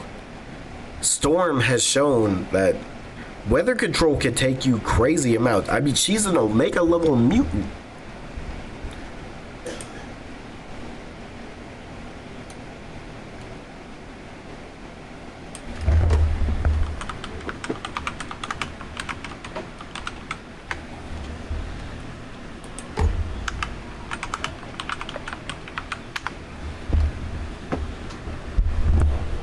Storm. Yep. Weather Witch.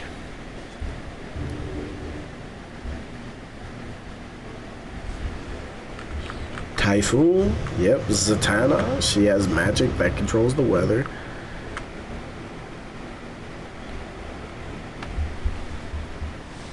But Storm is the main one. She can manipulate wind, lightning, rain, create extreme weather events. Like, Storm can literally make... She can literally make natural disasters happen. On an instant. Well, in an instant.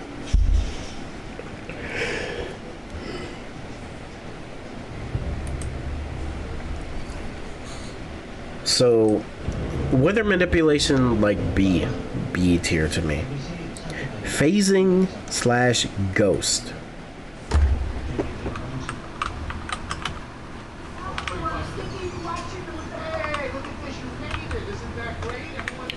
Ghost physiology.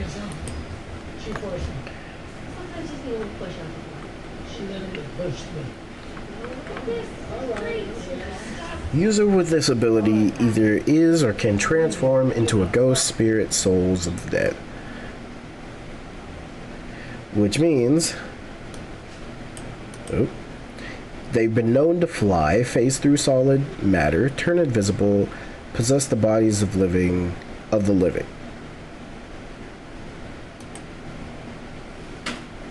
Kitty Pryde. Yes, Kitty Pryde is another one of these.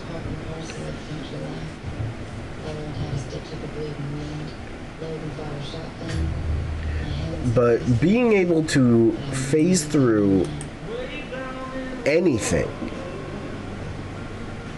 I mean, Kitty Pryde.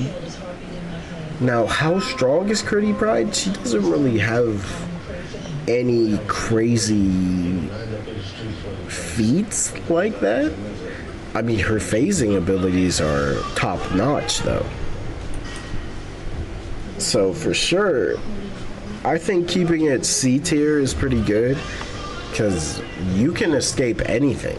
Danny Phantom, yep. The entirety of Danny Phantom.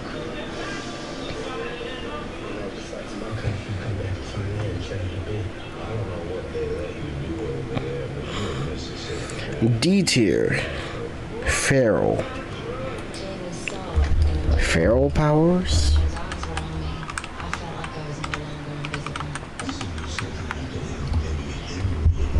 Feral powers generally refers to abilities or states that allows a character or creature to tap into a wild animalistic form or state. I see. I don't.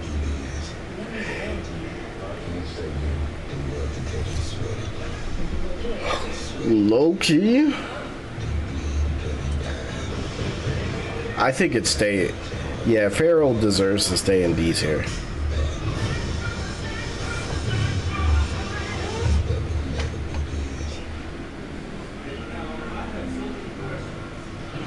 Yeah, Feral deserves to be in D tier.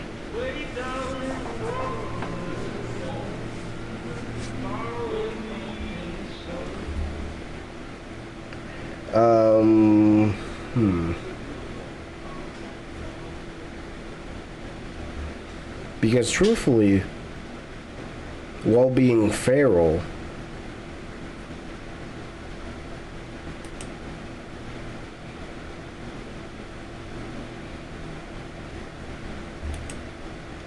that's basically whenever Bruce Banner turns into the Hulk, he just in a feral state where he kind of just starts going crazy, AWOL.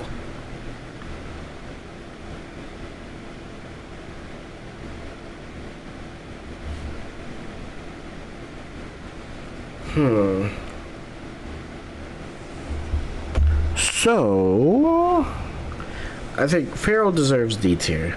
Ice control, electricity control, and fire control. I'm gonna talk about all three of these. First off, Iceman showed that ice control can be useful anywhere. Wolverine Berserker Rage. This is true.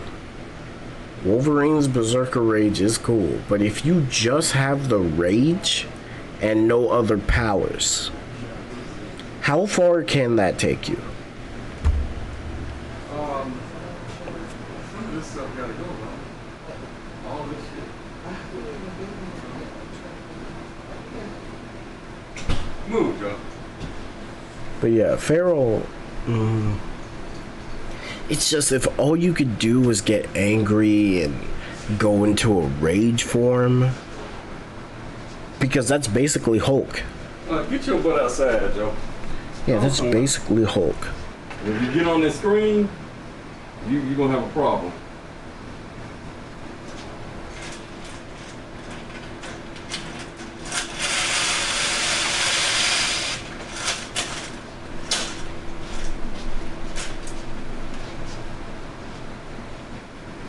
Ice is safer than fire, kind of. Yeah, and plus, with ice control, you can also pretty much stop fires.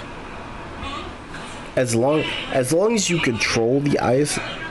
Okay, granted, if you learn how to control the ice, then you're good. I think ice control is pretty harmless, unless you don't destroy your ice creations, whatever you create.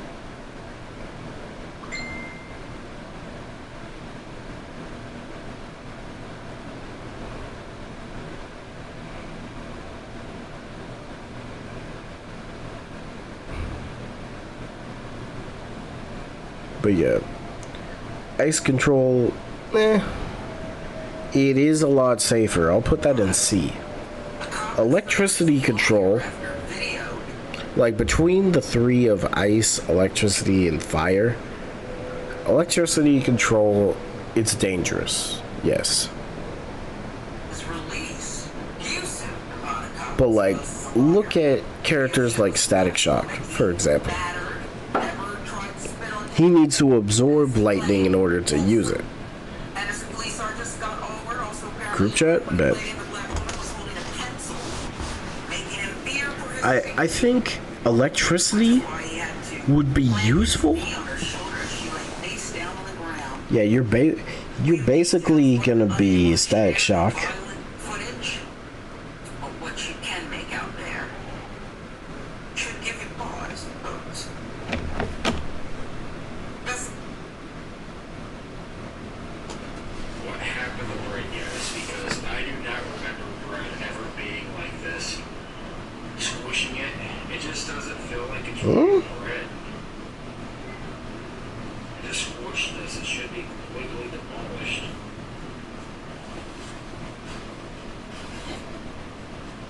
Black Lightning, Shazam, Black Adam. Yeah, lightning manipulation, I feel like can take you far. It definitely can, because look at Thor. Thor, Black Adam are like the pinnacles of lightning manipulation. Now, fire control, it depends on how much control you have on the fire, because if you don't have much control over it, then your fire will just overpower you eventually.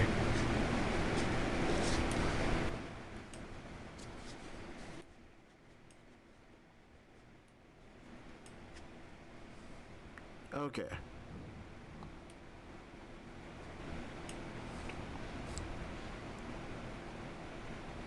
You're useful if a blackout. Oh, if a blackout happens, yeah. I feel that.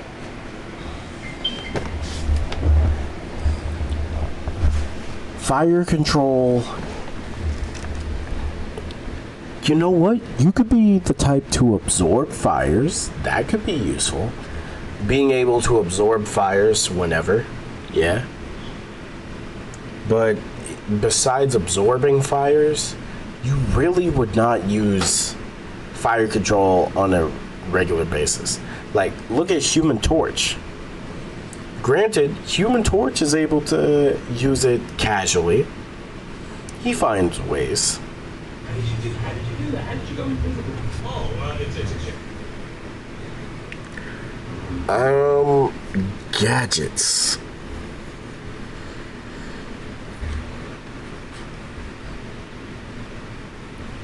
I mean, a cookout, yeah.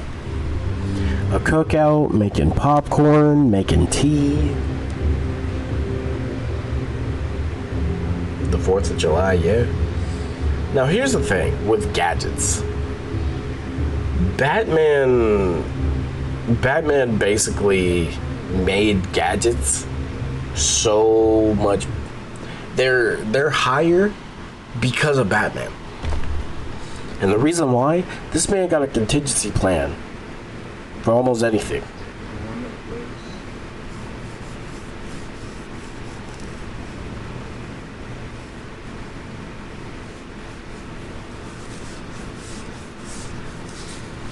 Batman and the Bat family, yeah. So gadgets could low-key be in C tier. And the reason why I'm saying put them C tier is because, and I'm not even including prep time, but you could make gadgets that could like actually stop high-level people. And those gadgets could lead to a power suit. Batman has made power suits before. He has a whole suit made for Superman.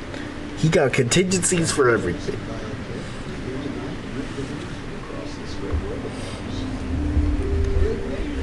Blast power?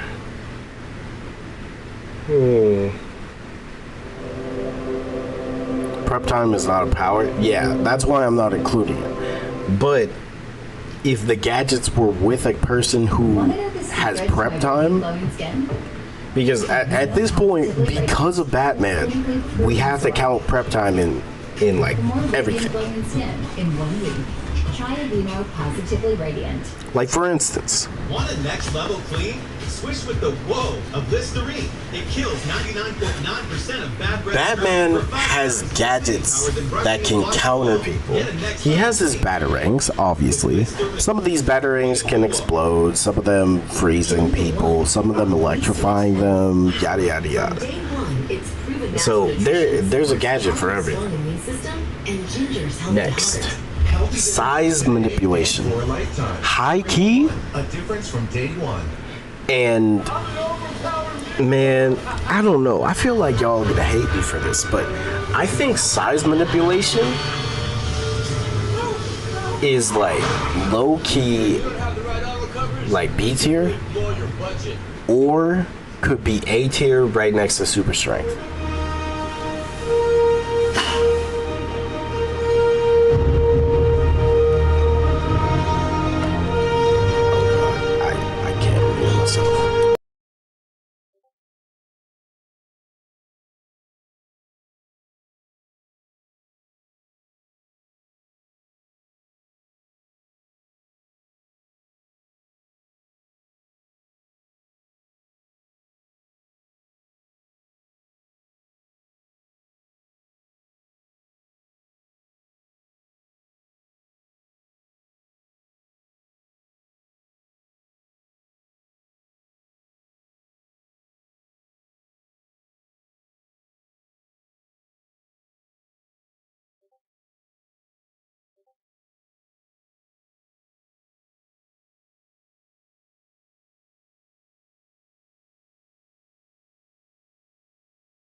Okay, I'm back.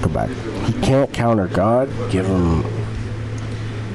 I mean, oh, we're talking about Batman? Well, he does have the Hellbat suit. And apparently, Batman also has a contingency plan for Superman where he has a serum that can turn Batman into Doomsday. Which, why do you have that? Okay. Size manipulation for me, I feel like should be up there with super strength. Because not only do you basically you can basically make yourself bigger and strong enough to like have super strength, but also use it to protect people, low key. I mean, I guess one of the best people that I could say for size manipulation, Choji, Ant-Man. Like Ant-Man, he found a way to use size manipulation on just objects with, I don't know, the Pym darts or whatever the fuck they're called. And then there's Captain Atom. Well, Atom. Now I know how like these parts working. Molecule Man. Yep, Molecule Man. I said Choji from Naruto because he has size manipulation. Size manipulation, it can really like be very viable. Starting local then. I personally feel like. Houston Telegraph. On the 1st of February. Oh, I guess I can also say Luffy because of Gear 3rd and Muscle. Pym particles, yes. Next, blast power.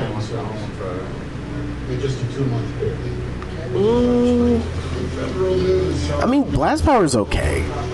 I think Blast Power deserves to be in D tier because, I mean, Blast Power is okay. It's not like anything crazy though. It's not like anything crazy.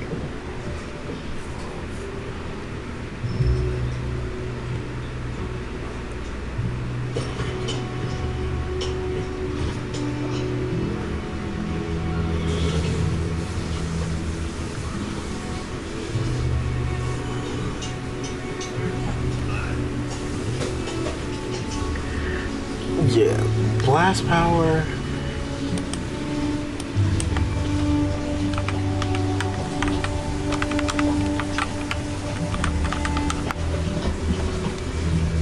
No, not Blast. Lester? What? Tom Hanks with Lester? Yeah. Really? What is that?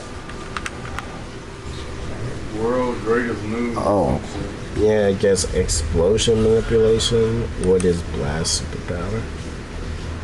Oh my god. But yeah, I think Blast deserves to be D tier. Chameleon.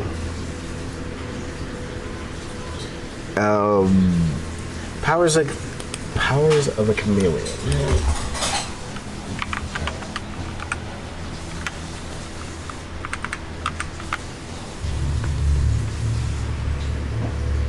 The ability to change their color to camouflage with their surroundings.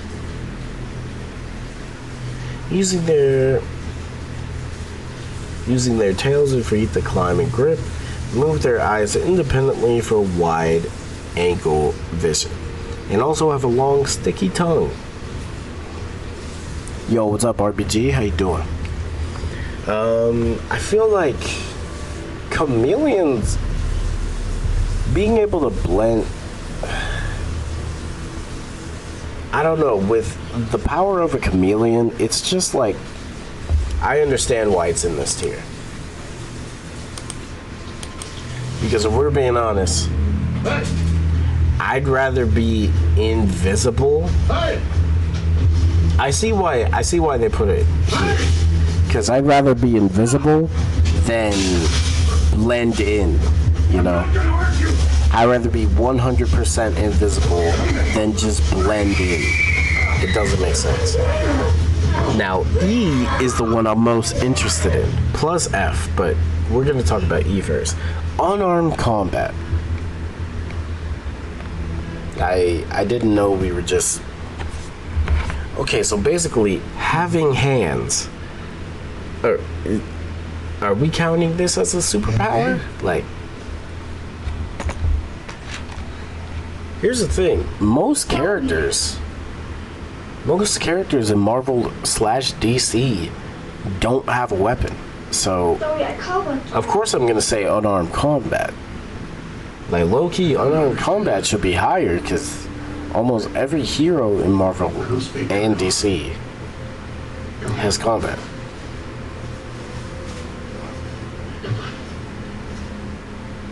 It's alright. It's alright. But yeah, unarmed combat. And RBG, appreciate you for being here, man. What's good? What's good?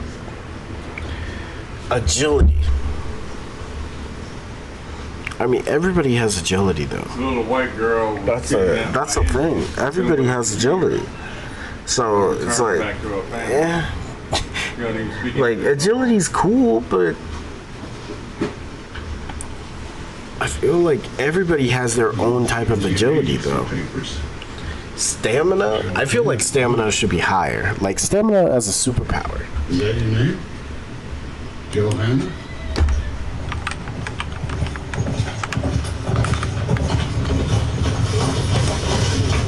Like, for instance, having supernatural or absolute stamina. Allowing them to physically and mentally engage in exhausting activities for far longer than anyone else. Like, literally,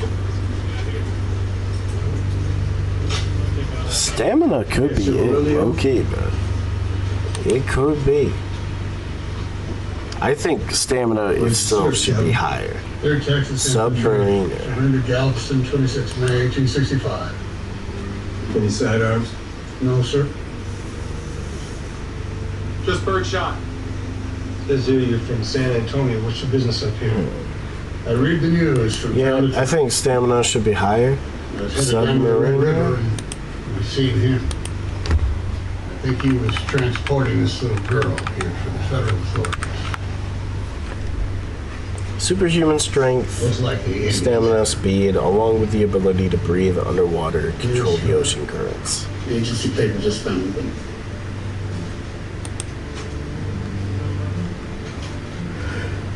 So I guess it would just be the base abilities of like Namor or Aquaman. So besides the main three, You're good. breathing underwater and controlling the ocean currents. I won't lie. Yeah, Dark. Yeah. I'm gonna have to turn off stream soon. But being a merman, you gotta hear this group chat. Oh, I'm scared. I'm scared. I'm gonna have to watch this over. Yeah, Aquaman, Namor. So, the Army found him a few weeks ago, and they cleared the Kiowa out of Montauk County. You've been living with them since they kidnapped you, when they attacked your family in Hill Country 6 years prior. So what happened? Wait, hold on. What was that? Your father and sister were... The Awakening Dragon. Well, Kazuma Kiryu, voiced by Yonge in the English dub, included with Yakuza 0 Director's Cut, coming to Nintendo Switch 2, June 5th. Why though?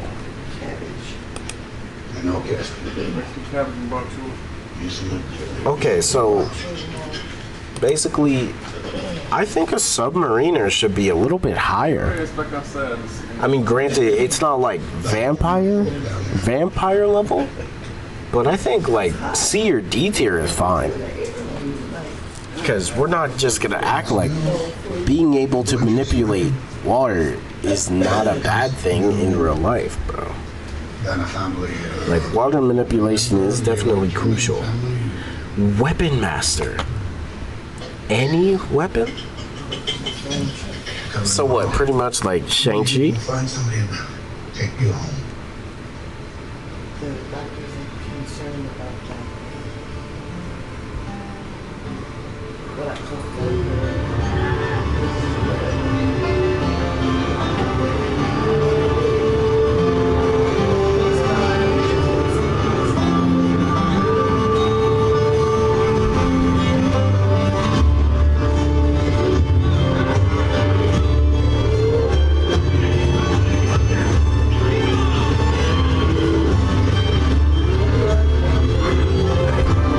what tier we're on now? Hold on a second.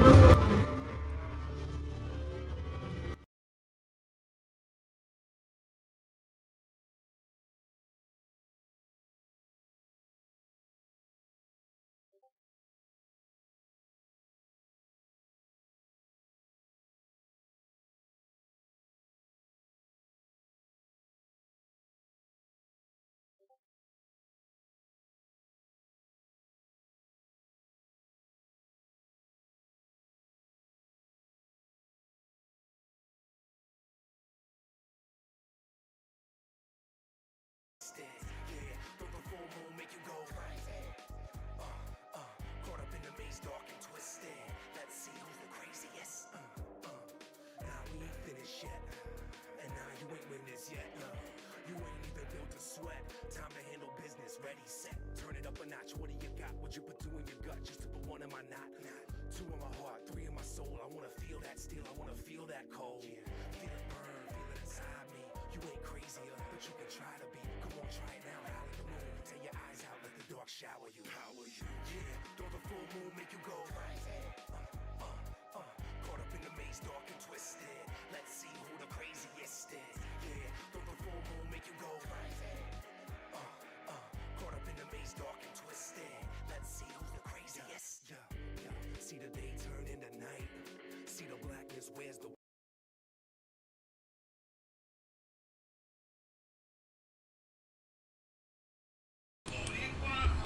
Okay, I'm good now. Hello. What tier are we on now? Okay, let me sound like crash out. Yes. Y'all don't even know. I'm right there. I'm right there. Very minuscule. Okay, so right now we're on Weapon Master. Now here's the thing. Weapon Master is not a bad choice. Because, like, for example, it could be any weapon, right? Because a Weapon Master, like, for example, I'll throw Shang-Chi out there. Shang-Chi could pretty much master a weapon pretty easily, and then use it to its fullest capabilities.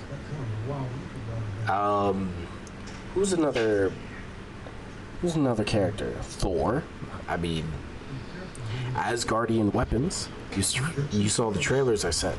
I didn't watch all of them, Dark, but I'll probably watch them after stream. Because unfortunately, I have to end very soon. So let me just finish this video. You got that, Chad? Weapon Master, I think could be D tier. I mean, all right, let me. Weapon Master, I think could be D tier, but again, if all you could do. All right, let's start with the local news from the Carthage Banner.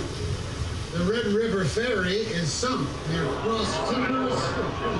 Waters are still too high to cross, and parts down to Elm Creek are completely washed out. Gang say soldiers to glue the money to boots and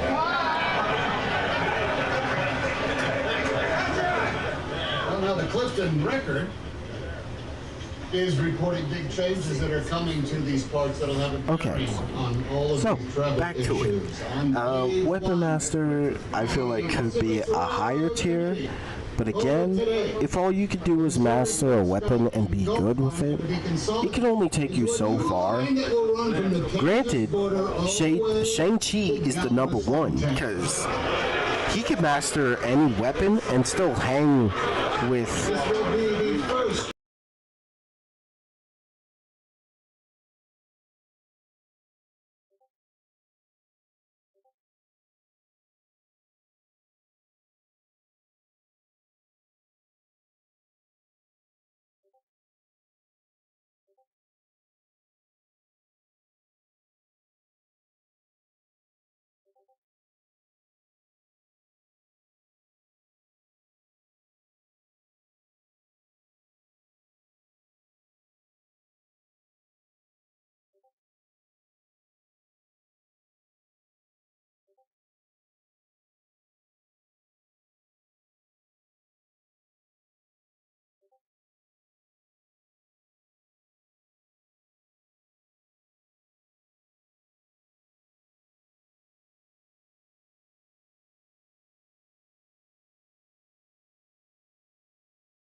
See the day turn into night. See the blackness, where's the white? Through the darkness, there's the light. Full moon, you're consumed, now you're terrified. Hear the cries from the cast. Northern Blues are not helping us a lot, and they're asking for a great deal in return. Okay. We're all so. Weapon Master could be a higher tier, but you know, if you could just master a weapon and I'm gonna crash out. if you could just master a weapon, like if you're Shang-Chi levels of mastering weapons and you could still hang with like the top dogs, then you know what? I'll be. It'll be good. Radar sense? I mean, radar sense is okay. Honestly, radar sense is a very useful ability. Kamala? Wait. Oh, the bangle. You know what? Technically, that does count. That counts as a weapon. I was thinking that I had him and I turned my back when she was gone. You didn't take the horses. You can't be gone far. You know what? Just forget about it. Just forget about it. Alright. So, moving on to the next. Radar sense. I'll be real. I don't think I'm going to be able to finish this stream. So, thank you all. Hope you all have a good rest of your day or night, whatever time zone. I'm out.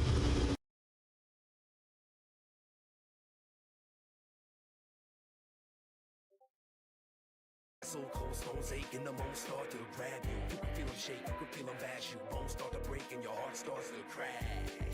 Will it be your last breath? Will it be your last move? Will it be your last step? Step, don't step too close or else it's gonna make a mess when your chest explodes. Yeah, don't the full moon make you go crazy? Caught up in the maze, dark and twisted. Yeah, tricked out in this land of decay. Yeah, total madness. It's a problem. Yeah, the world is over. It's a problem, and I love it. Can do this the simple way. I prefer to keep it complicated. No dreams and no hope. They've been terminated. Main focus on attacks and movement. Streets are dominated by pollution and mutants. Fight like a boss, time to trigger and finish them. Blend, seek and devour flesh is how we live it, friend. Mutated creatures to destroy is the purpose. I used to love the city, now I spit on its surface. No fears and no tears, that's the vision here. Stepping over bodies full of virus and cancers. I'm immune to it, bathed in it, gaze in it. Get a rush from it when I see the earth plummet.